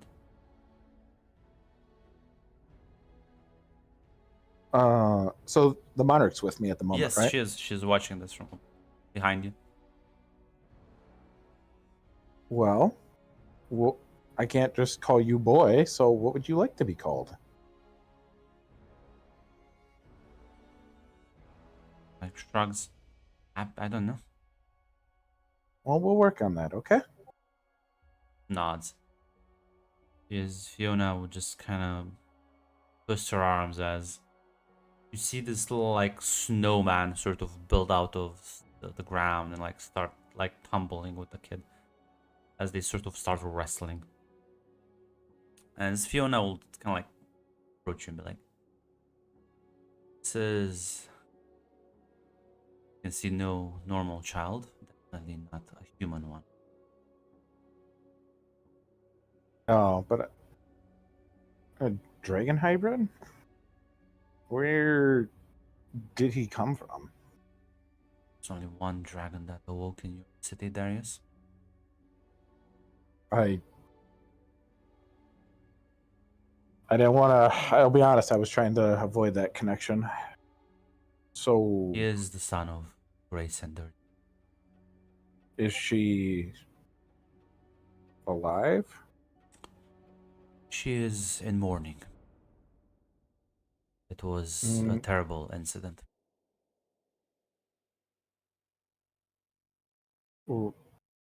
Morning. Does she think he's dead? Yes.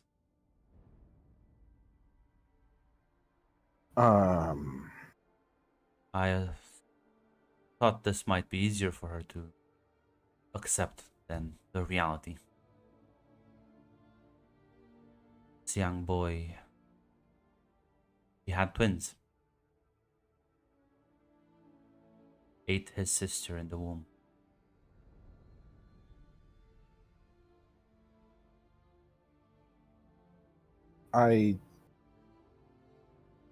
You'll have to forgive me. Dragons aren't really my expertise, but I'm guessing that's not. Well, this is strange in its own, so. I haven't seen many dragon births, so I was caught unprepared. I assumed that their violent tendency began maybe a bit later, early childhood, teenage years. I never expected that. Grace almost died during the childbirth. Took both me and Rowan constantly maintaining her body, containing the outbursts of energy to not have her disintegrate, boil from the inside out. I'm sorry I was busy. I wish I could have helped with that. It might have been easier. I don't know. I think any of us could have helped. I think only someone. Not sure if even the father would have known what to do. Not sure if even he cared. The father?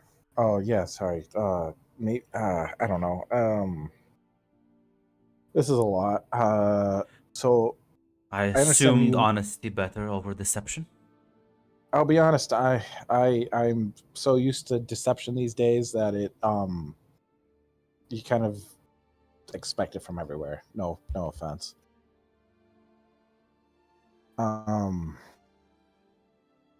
So I get why you need my help with the experiments, but why am I here with him? He is Why the tell test me? subject. His human nature provides a good enough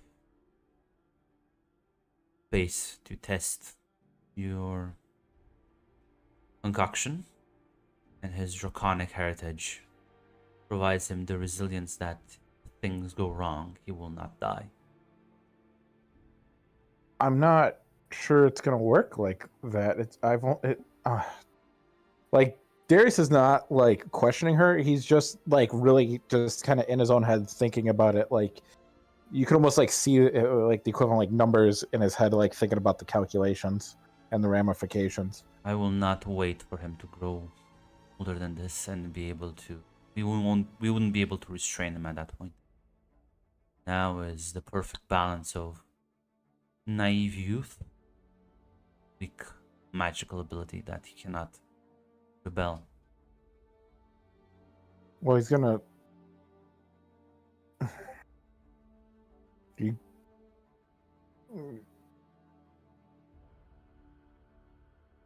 he exhales. All right. Well.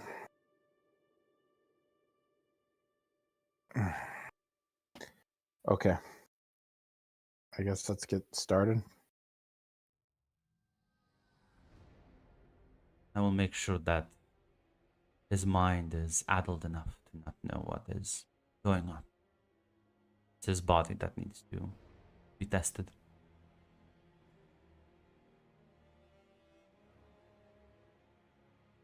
As yeah, you just see the child without a roar as this powerful bolt of lightning scatters the snowman into multiple pieces as the child is clearly having fun.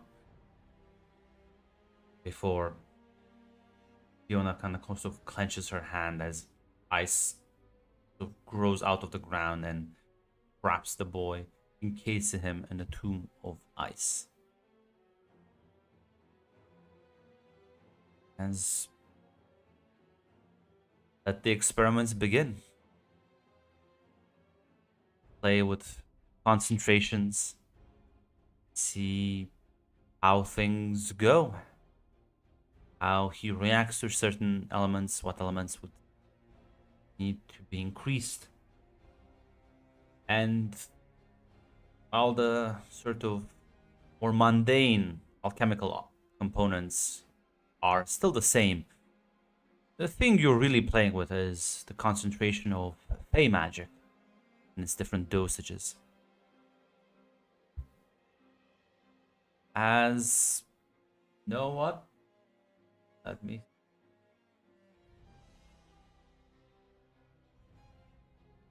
I would say this is, you know what? I feel like this definitely. Give me a keep your. Are gonna just experiment on the kid and probably watch him die a couple of times. Well, quote unquote die. Nothing to fear. You are just successful. I mean, that just means minimal torture. Mm-hmm. But yeah, There. as time is weirdly don't even know how long, how much this all take, but the first test is the bleakest, as you administer the first, it takes mere seconds before his body starts spasming out. Blood starts pouring out and oozing out of his mouth and ears, nose and eyes, as his inner organs start liquefying before his, well, luckily for him, draconic heritage kicks in, healing him and bringing him back to a stable state. Second experiment goes a bit better. Doesn't have the kick, so you amp up. The third experiment, his eyes boil and freeze over, blinding him permanently for a few moments before it all just comes back. As these experiments continue, the side effects get quite quickly to just headaches, nausea, and eventually you manage the 13th try. You administer the dosage. Swan, you are sure this is correct. This should be the perfect balance where it pushes his body into overdrive, but it's not destructive to damage him or harm him. And if this works, then you know exactly how to adjust it, work for a human, in theory, of course.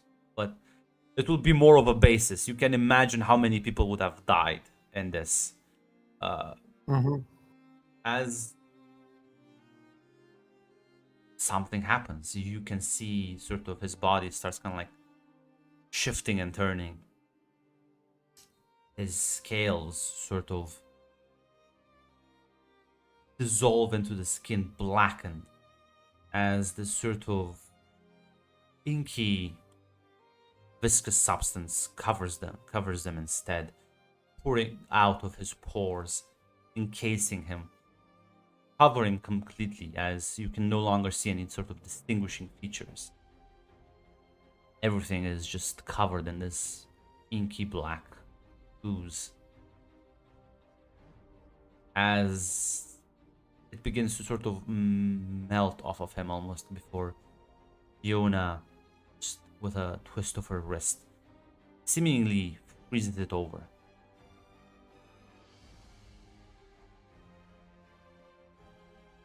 As his coffin of ice gets progressively more opaque, becomes harder to see the humanoid shape within. But she does have a smile on her face. The first time she's smiled.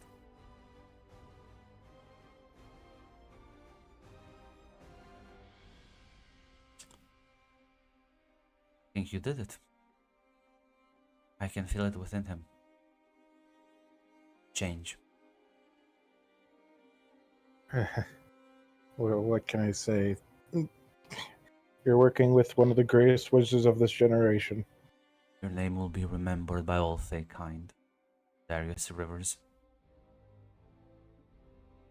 Many beyond that as well.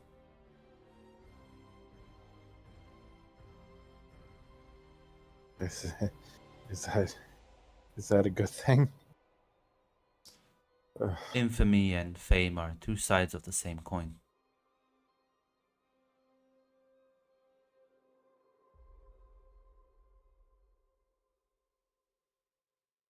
Don't worry. Okay. I will keep him here safe. He will not be a problem for your family in the city. All right. So we're cool. We got. Sorry. I completed my end of the deal. Have. You now need to wait. Use your adjusted formula. Normal human.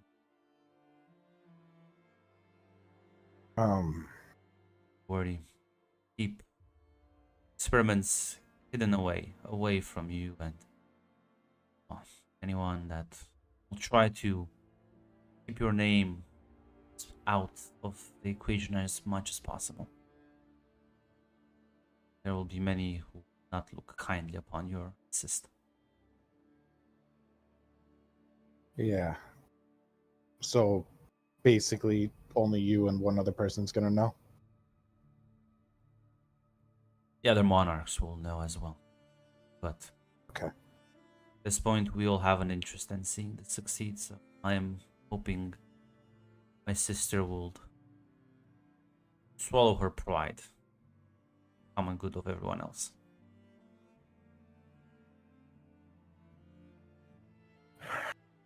Okay. Well, when I go back, are you have you made a decision on lifting your ban? Yes. I have already dispatched the Snow Knight to remove the seal. Well, with that, I guess we'll Zoran be is taking waiting our for you at the gate. um Touch his shell and it will melt. okay. Despite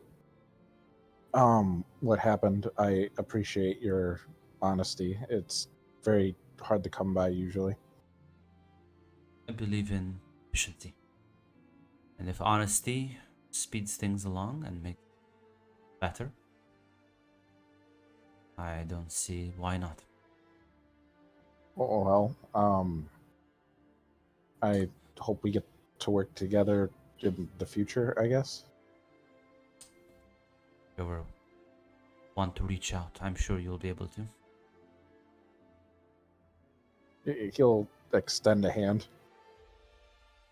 So shake your hand. It's been interesting. Certain.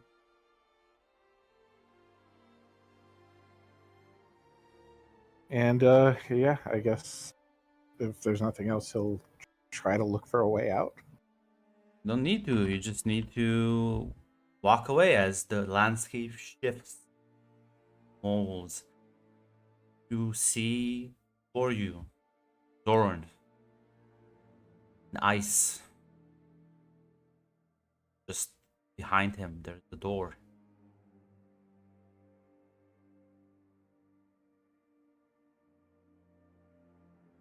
He'll exhale and touch the coffin.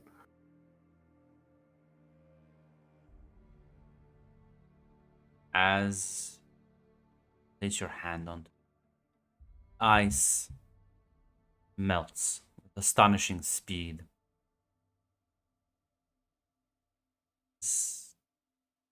As if everything melts, and you suddenly see him start breathing, almost as if pressing play, vital organs. Chokes a Darius bit. just hugs him. As he looks confused and bewildered, but after a few seconds pass, he'll just hug you back. I got you, kid. I got you. Oh, so sorry. And he'll actually begin crying in your arms. It's all right. It's okay. You help him get up, compose himself a bit. You open the door, walk out of the ice cream shop. Yeah.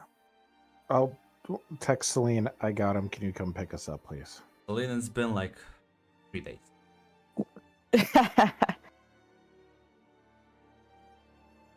Well, I assume you're at the usual place then? At the ice cream shop. Well then, I'll be there in a bit. Don't you think they're too foolish until I get there? We'll have ice cream. Gives you a thumbs up as she will begin to get in the car and go see if she can pick up Darius. What does Celine see John anywhere? Depends how hard you want to look. I think for this time she wants to look Yes. pretty hard this time. Yes, he's just at the edge of your vision, standing there. Very nonchalantly. I think he's like well hidden. He's not. I want to make sure. John, if you would be a dear, I would really use some company on this drive. Oh, absolutely. I see like immediately like starts striding forward. Celine just shakes her head. Try not to laugh about this right now. It's something we'll deal with later.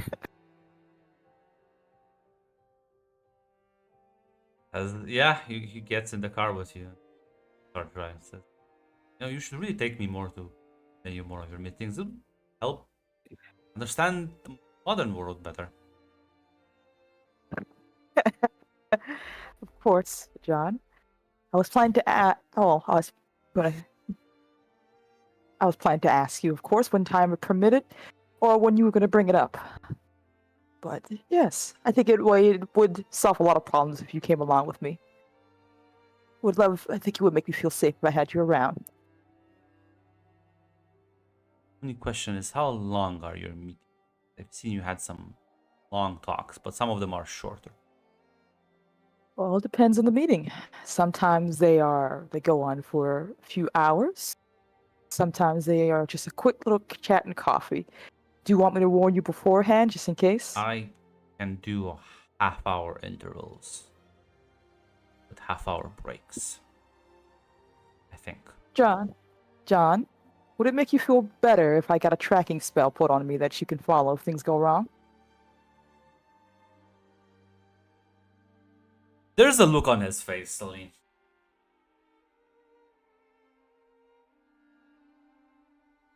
I must admit, that wouldn't make much of a difference. I have already set up sort of arrangement.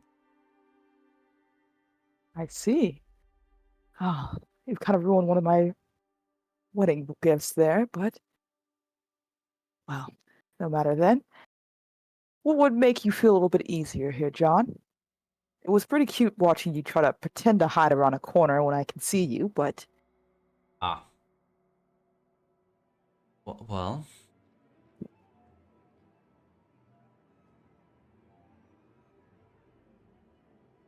I would feel better if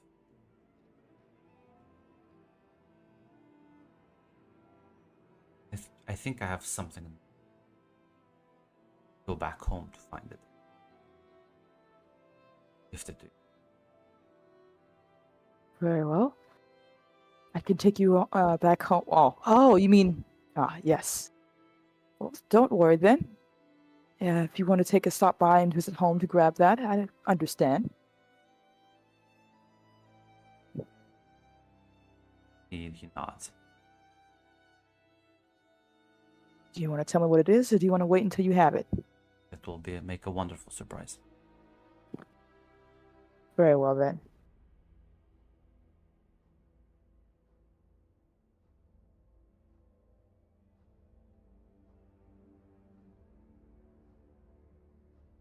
Celine is just smiling at this entire time. Like, Jesus, John. You're gonna drive over as you see Darius with Zoran. Well, Zoran looks a bit out of it. Well, she would, of course, get out the car and greet them both. Well, it's good to see you are all well. And to you as well, Zoran. Yes. Doing quite well for the circumstances.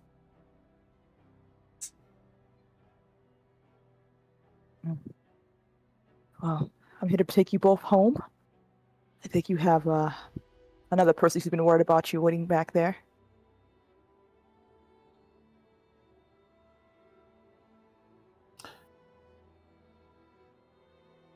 Other Darius? Oh. You've been gone for a little bit. Why don't you get in the back of the car? I'll be right there. He nods as he will get in the car with John. If he looks worried, I really would tell him, like, don't worry, he's harmless. Celine, you're gonna see just Darius have that like 1,000-yard nom stare. He is not okay. Darius, how are you? What happened? I'll tell you in the tower. I need a second. Okay. We'll go for a drive. You have to be in the back, but I think that's. I think you and your son need some time. No, maybe I don't know. It was Celine will bad. put her hand on your shoulder. It was Hey. bad, Celine. You're alive. Your son is alive. You are okay. You'll get home, and we'll talk about it. Okay? Okay. All right, I can keep it together a little longer. Come on. We'll smile and then get into the back seat. Yeah, I mean, both you and Zoran are in the back seat as Celine, you start driving towards the tower. As switch scenes a bit. Rowan been spending some time comforting. At this point, I'll be honest, she's not doing good, but she's like sort of that mourning time. She is mourning right now. Doesn't the life has the life the enthusiasm has mostly left her eyes, as just kind of cries every now and then, but it's the state of maybe processing the trauma, the pain. Some nights reliving it. It's definitely gonna take some time for her to even have a hope to sort of go back to a normal functioning state. And Lamar has been doing his best to just like provide moral support, but he is clearly completely out of his depth and more than just be there for her. Like, can't really do anything, and you also see that that frustrates him to all nine hells.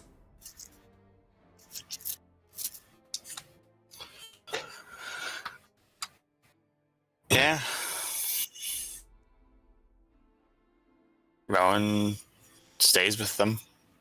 She does what she can. At the very least, it's seemingly getting better. Slowly, but there is progress, and which is better than nothing. But for about seems like about like a month or two of this, you will get summon, and this is a rather big event, as all the important Day of Winter have been called, you included.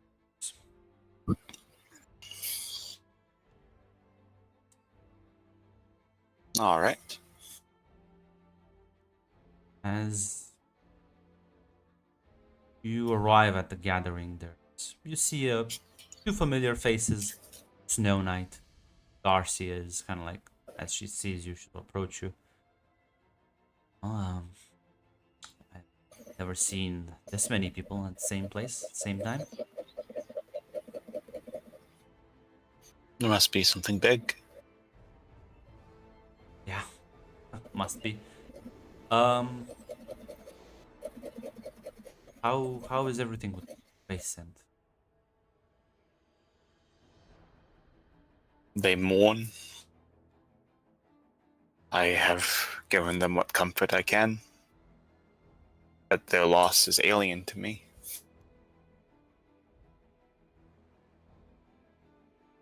I've heard about this phenomenon out of human mothers. I think it's to be expected in the circumstances.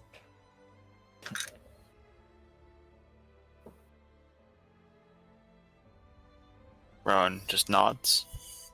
As your monarch takes center stage, as this sort of podium,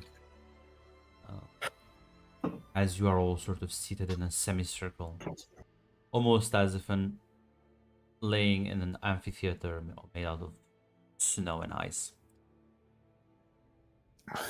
As she addresses, will address all of you, and dear Faye, for answering the summons today. I have rather good news. The process that we've been working, that me and the other three monarchs have been working towards, long lost dream of our kind. The ability to impart our gifts to anyone is closer than ever. I have brought you all here today to introduce you the first human turned Fae.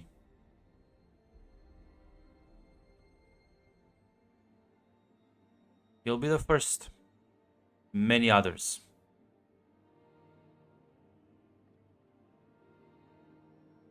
But will not be joining our court.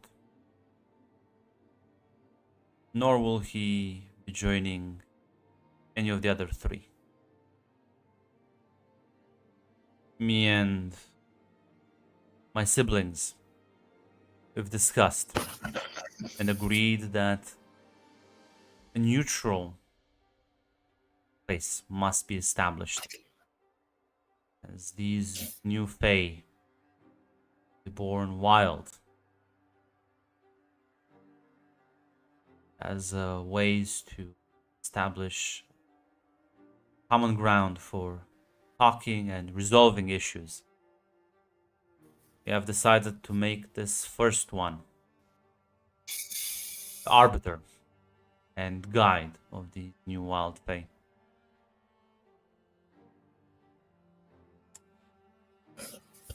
This is not an enviable position,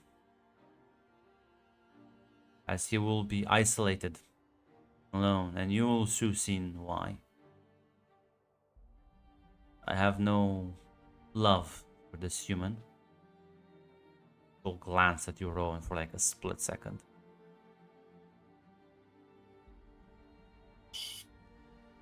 But he has a job to do.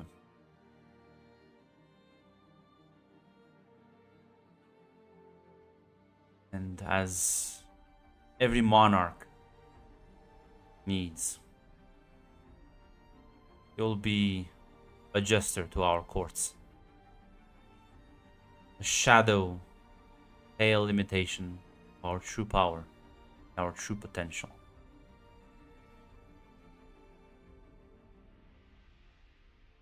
We will make him show these newborn Fae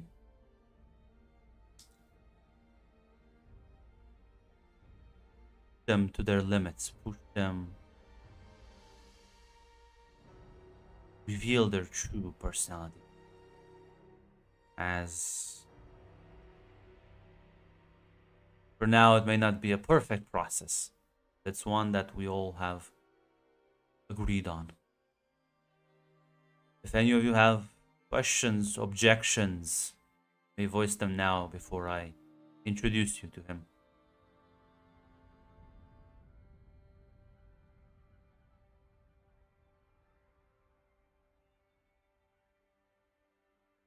Sure, if Rowan will say anything.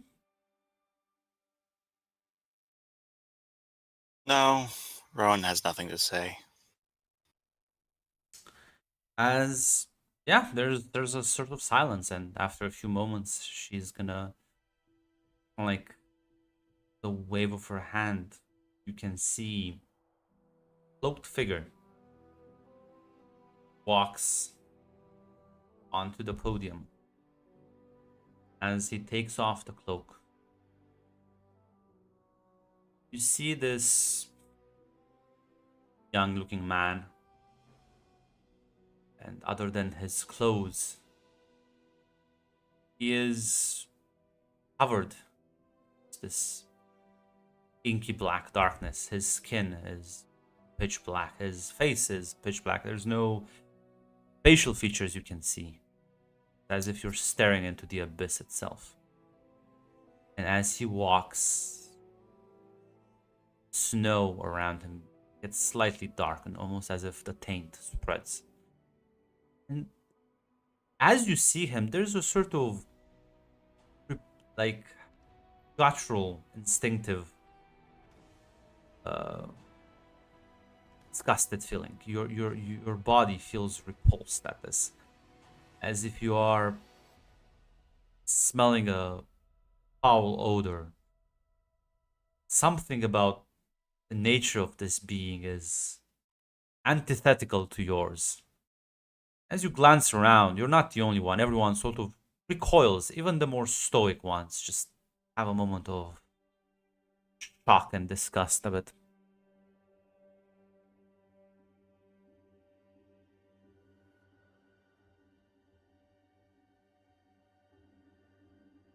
Fiona will continue. One.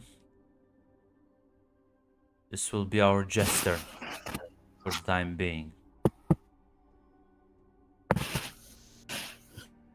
As he will have the sacred duty of assisting us. And while I can tell what some of you are feeling right now, I urge you to put that aside.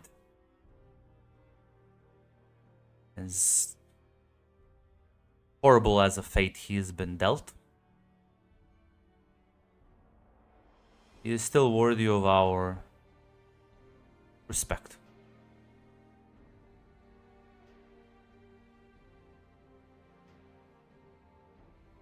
As the young man just kind of like bows a bit awkwardly.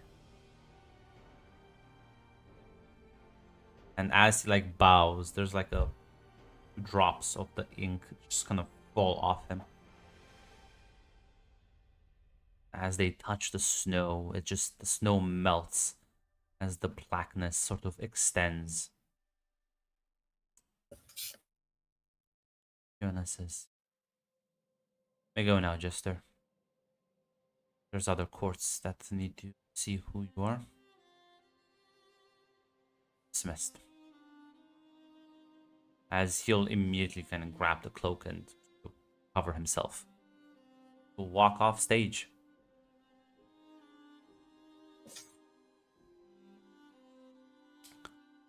As you just see Darcy next to your own, like,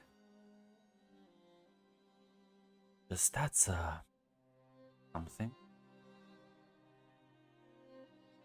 Monster. Abomination that ate his own sister. Fitting fate.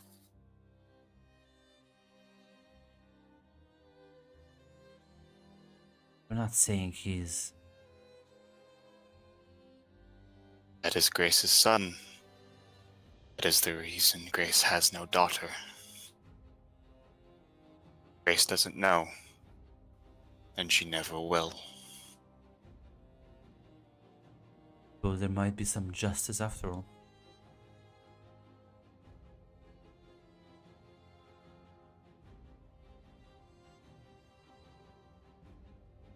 We need him for now. I cannot wait until the day we don't. Fiona, as man walks off stage. And then if you don't have any questions, you are all dismissed.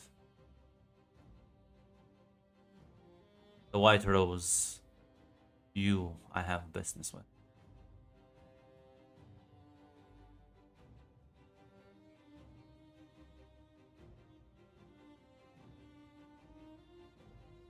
Catch up with you later, Darcy. Take care.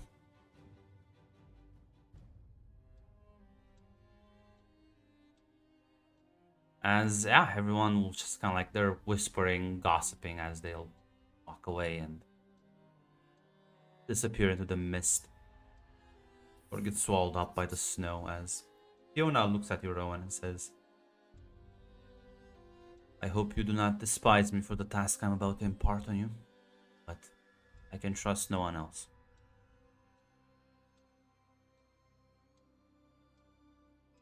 What is it you require of me? I need you to escort Jester to the other 3 courts and accompany him while he gets introduced to the other Fae. I will not let the other monarchs just have someone as powerful as him without any sort of safeguards.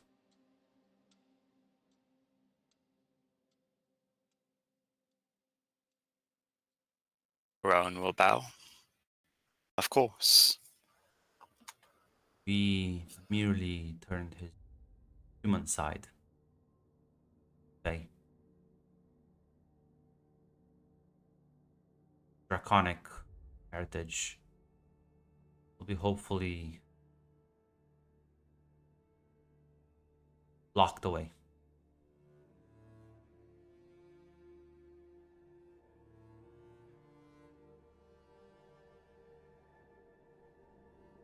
I think you of all Understood. people have seen what that violent nature brought us. It will bring nothing but pain and misery. Thank you once again for doing this for me, Rowan.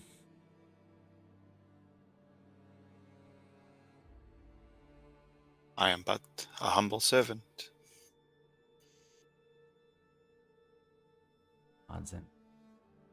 Take her leave as, yeah, at the sort of steps, the edge of the podium. You can see the man just kind of like looking up at you. The blackness of the abyss staring at you.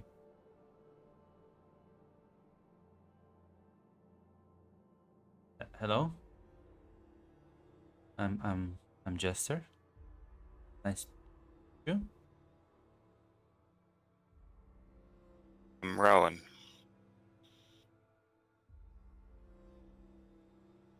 Is my pleasure. Further courts you must meet. Yes. A lot of very important assignment, I'm told.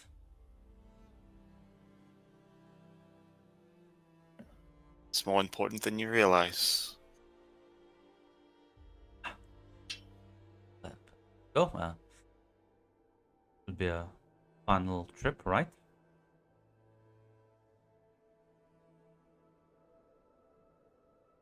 That's why I am accompanying you. Sure that nothing happens. Like my protector.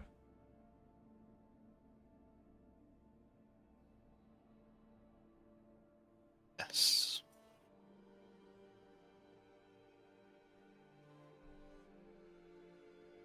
You look tough. Cool.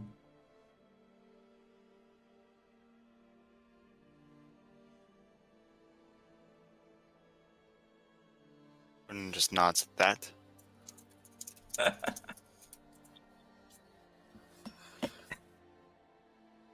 As yeah, he's gonna walk by you as he approaches. There's again that repulsion kicks in as you like can't help but just slightly flinch away.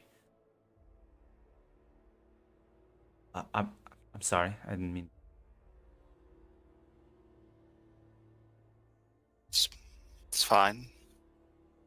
It's your nature. We're all born with. And we can't help. Yes, Jonah did tell me that I would have that effect. Fine. I can like walk distance after you.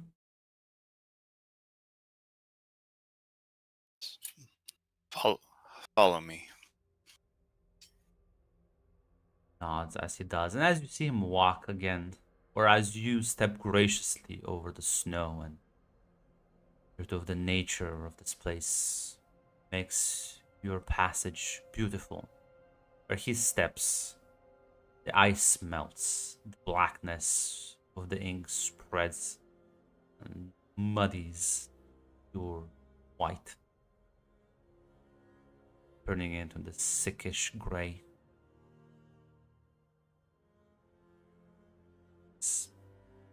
We'll head over, and Daw and the Winter Court will repeat, and all the others. Same sort of silence and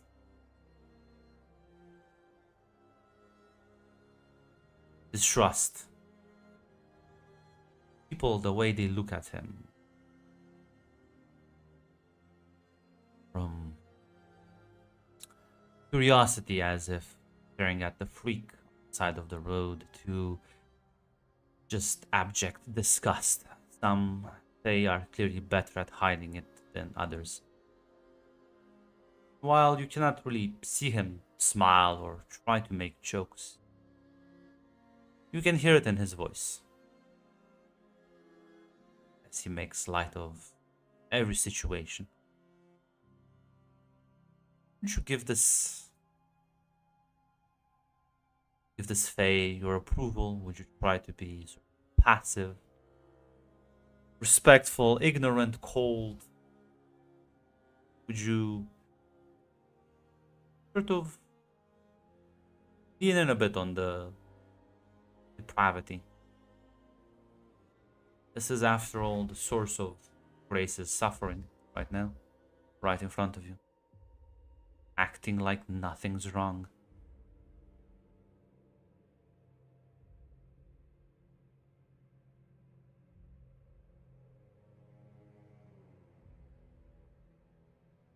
Rowan certainly try to remain passive, but the longer she's with him, the more that facade will crack.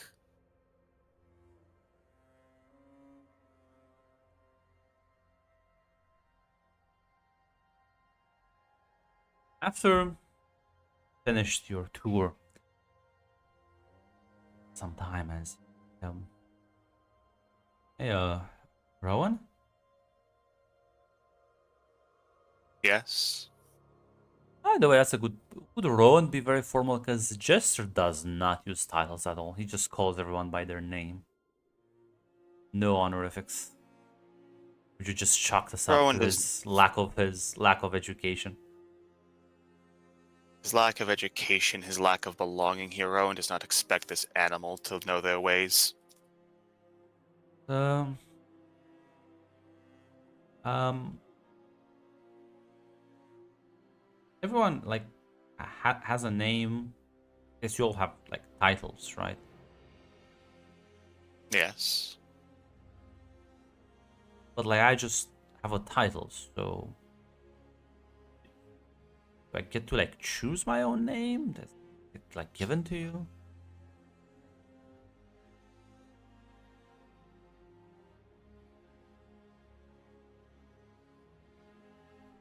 Rowan will say that sometimes people pick their own names, sometimes names are given to them. The woman I love gave me mine. You could give me a name.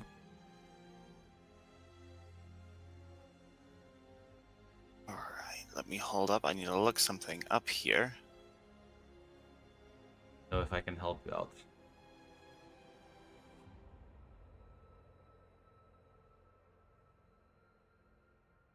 So I'm gonna copy this, Grunt. Fun fact, it translates into English as Kinslayer. Oh, lovely. Please pay.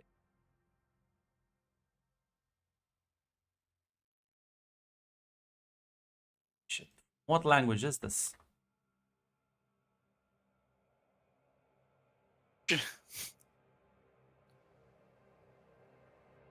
What language is this? I need. Okay. Can you not hear me? I can It's hear you. Irish. Irish. Holy shit. Okay. Oh god, let me. I will say this is also another translation I'm finding if this one would be easier. But I do want to like say it out loud.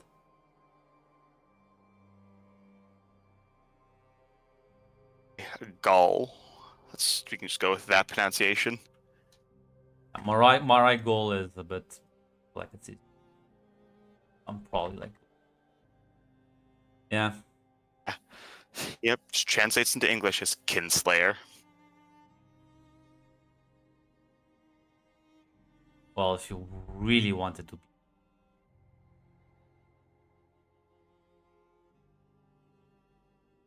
Really wanted to be Mean Grunt. Like a let me.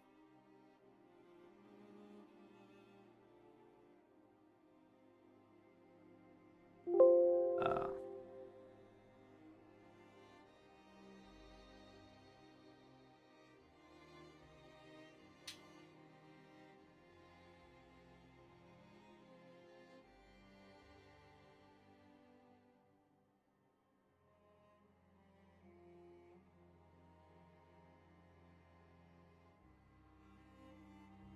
if I can find.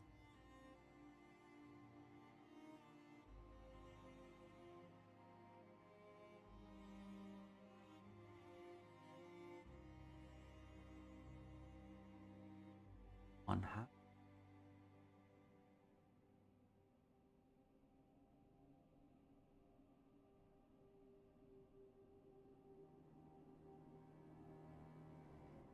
The insults. Where are the insults, people?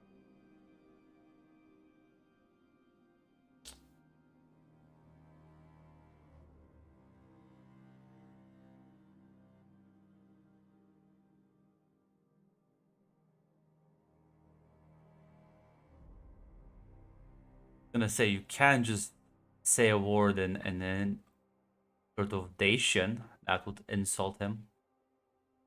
Word for pain.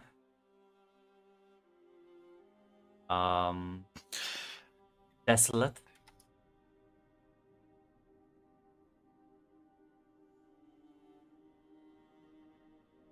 Oh, what, Grunt? You could call him black pain. You could call him Yeah. painful desolation. Yeah, Depends. If it's Rowan will fix that. Rowan would have fixed that to him, yeah.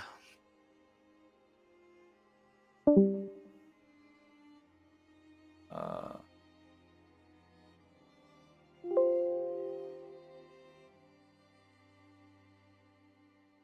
find the words, because all languages be fucking hard.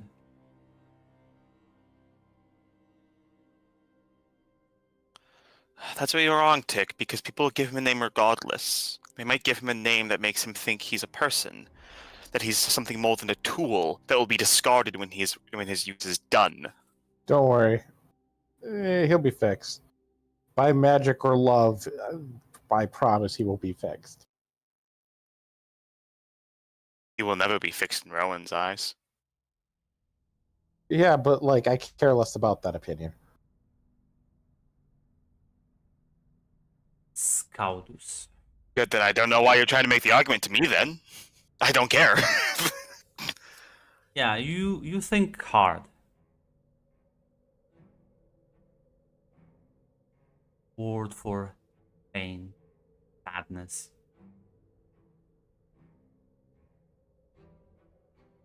I think that's fitting. Rowan. Girl, this is what he represents. Pain and sadness. For himself. More importantly, for Grace. Child that never got to be. Let's just say the name. You know, like, tilted head like curiously. I'm like, ooh, what does that mean?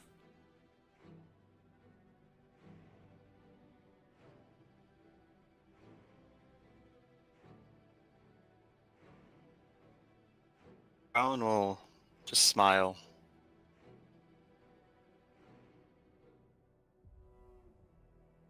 It's Child of Fortune. So nice. Like it. Fine. I won't tell anyone. Monarchs are pretty insistent on calling me the jester, but thank you. I'll treasure this. Glad you like it.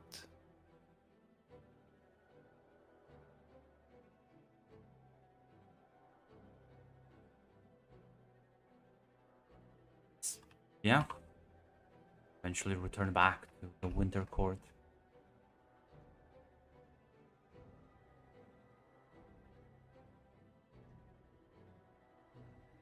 As you return, Fiona is waiting for you. Done. News as spread, and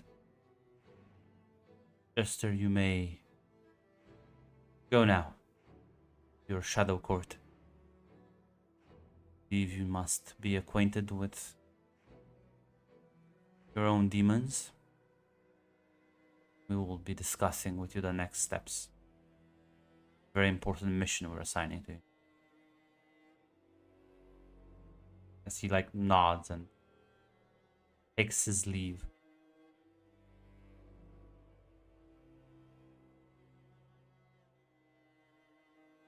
And as he leaves, she looks at you and says, "Thank you again, Rowan. Your ability to maintain calm is truly something to be inspired by.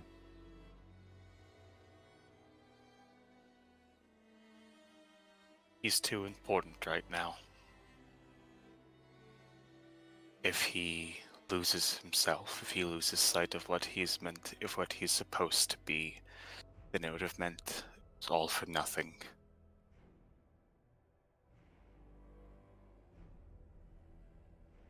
Need him to be connecting linchpin.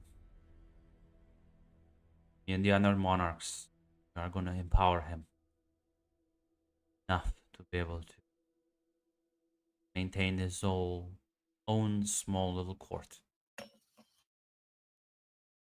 The shadow of the physical world. Where the wild fae will learn to adapt to their true nature.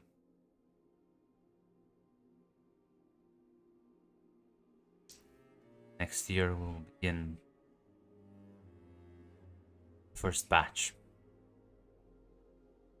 See what other problems arise. This will not be your job. You have fulfilled your duty. Are dismissed. Thank you.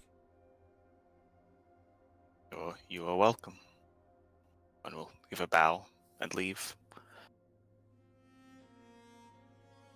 As you leave, turn back to the spot. Lamar is waiting for you there almost. It's been some time. Rowan, how are things? Things are going well. Politics move as they always do, but they hold little interest to me. Well, been very good to us, but I'll be honest, I think it's time for me and Grace to go back home. Been a year at this point. I think isolating her more at this point won't do her any more good. Assume since lost the pregnancy, I don't think any more supernaturals will come after her.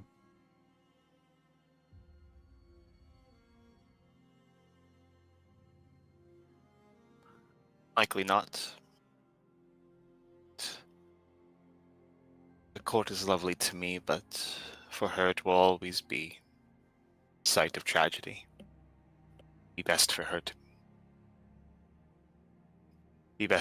be somewhere else. Always welcomed at our house. Stay with. Drop by as often as you want. Rowan will smile. Of course. Thank you. Thank you for everything you did for us.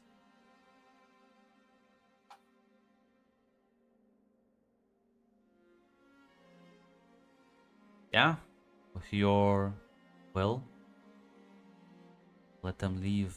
Head back to their house as realize in real time it's been just over 2 weeks.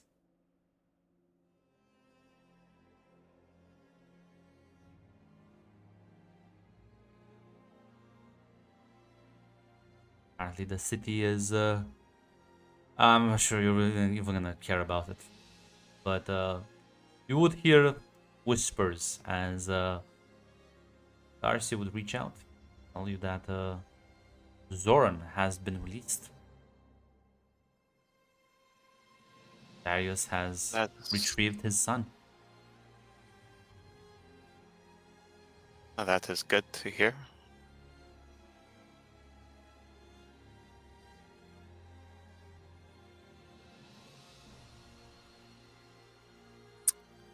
So yeah. Well, I mean, she'll text a few people, inform them that she is returned to the city. Of course, one of them is Zoe. Celine would also be texted. Celine is related to what the next big thing is, and she'll text Darius. She will simply text him that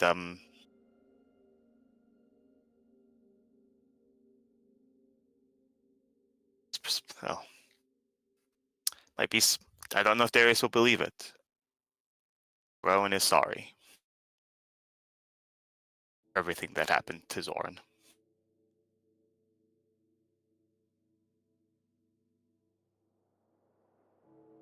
As well, before we get to the replies, Darius, Celine, you get to the tower.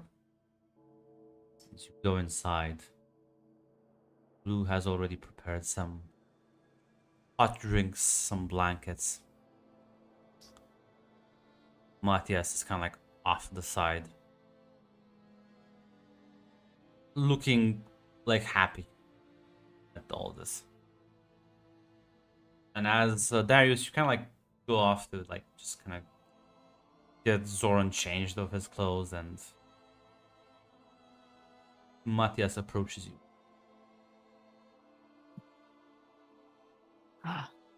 How can I be of service? Honestly, I just wanted to say that I'm thankful for all that you did for him.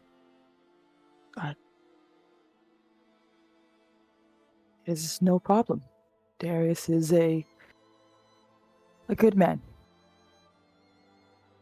be honest, I think you might be the nicest demon I've ever met. I'll take that as a compliment. And I don't just mean by demon standards, I mean by anyone. Good person, Celine. Thank you, Thias. Your son is a bit of a hard head. I wonder where he got that from. But he's a good friend. Tried his best. It's admirable. And I would hate, if I could help. How are you holding up? I'm fine. A great weight has been lifted off my shoulders, whether it was willingly or not. It was mostly my pride that was damaged, my failure. Mm. But I believe my son can rise to the occasion. He has already done much better than myself. Oh.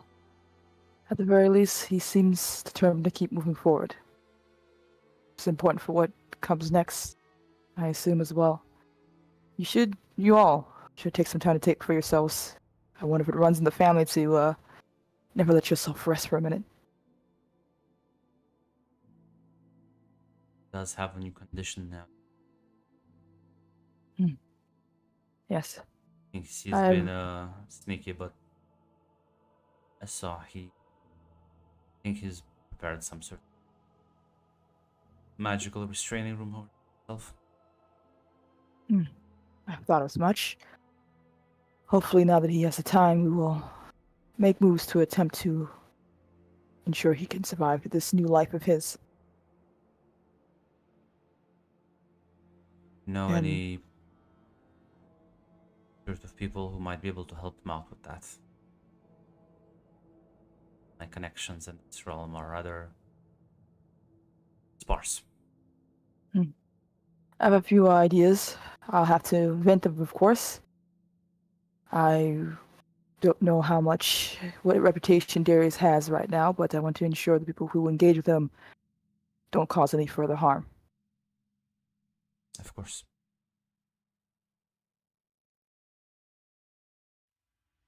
And, Matthias, I understand your new status leaves you with a bit of, well, you're not as safe as you could be, but if you need any help, let me know. Nods. Thank you. As Darius, you put Zoran, you kind of like Zoran will kind of go off to take a hot shower. As you step out of the room and for the first time in well, since your dad's been here, he is talking to a demon, and he doesn't look like he's about to lose his shit. He's not going to Actually- ruin that moment. Actually, yeah, as both you and Celine get a text from Rowan. I think Celine would message Rowan back. It's like, good to hear from you. Let me know if you wish to go out for coffee at any time.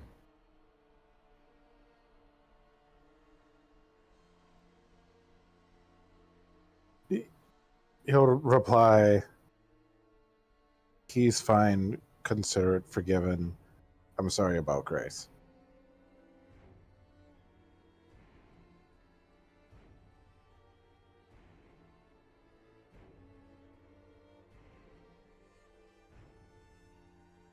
Not sure if you're talking, Zaz, but we cannot hear you. Yeah.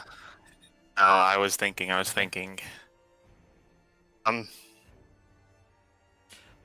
It's just I am too.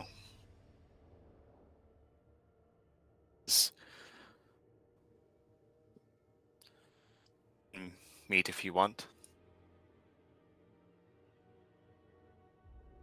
I'll say you both notice, not like capitalizing or putting like proper punctuations in her text, which is very unusual. She is very proper when it comes to that. Mm. Mm.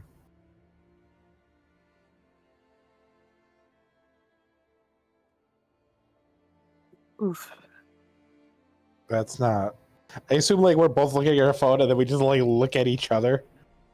Yeah, there's a moment of pause before Celine will presumably text Rowan, take your time to get settled back in.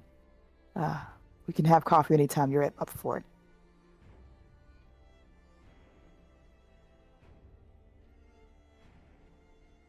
Lauren's not going to respond to that as she is going to go to her again mostly empty house. And she is just going to sit on her couch. And she is going to completely break down. Oh no. As you start crying, your phone is ringing. Zoe.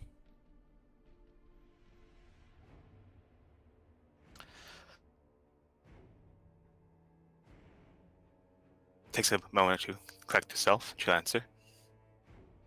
Hey, Hello, Rowan. darling. It's been a while. How have you kept? Oh, yes. Enough. Politics kept me longer than I thought it would. You doing politics? Well, I'm not at liberty to discuss everything, but let's just say I was at the centerpiece of quite a few things that played to the Winter Monarch's advantage. Sounds interesting. Oh, mind if you wanted to catch up? I have a little scheme going. Yeah. Still a demon lord to kill. Certainly. Something to take my I could use something to take my mind off the boredom. The court not be what you hoped it would have been.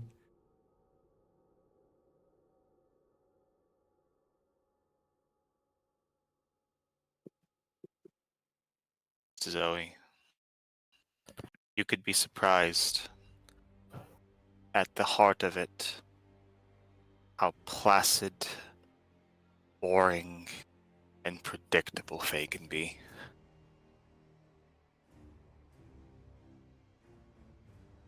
I suppose it's up to us individuals to put the spark.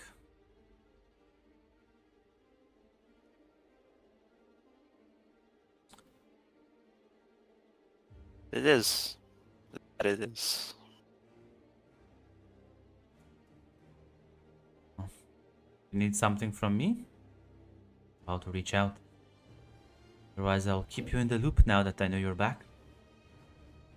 Been quite a few changes around here.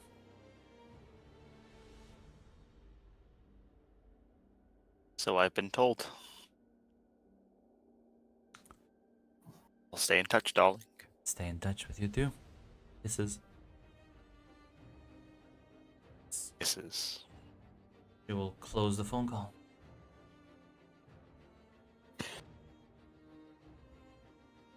That fucking bitch Dares calls me after what she did to Dares. It's that fucking whore.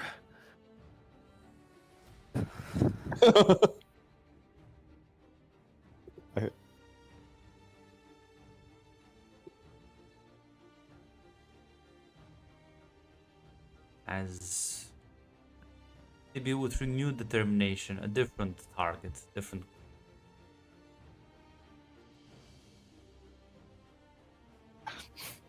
And ironically, on the list of people who she blames for all of this, Darius is at the fucking bottom because Darius was nothing but a Yeah. fucking tool. No, She absolutely, it was Zoe. She doesn't. It was Zoe. It was angels. It was fucking demons and gods. As on that note,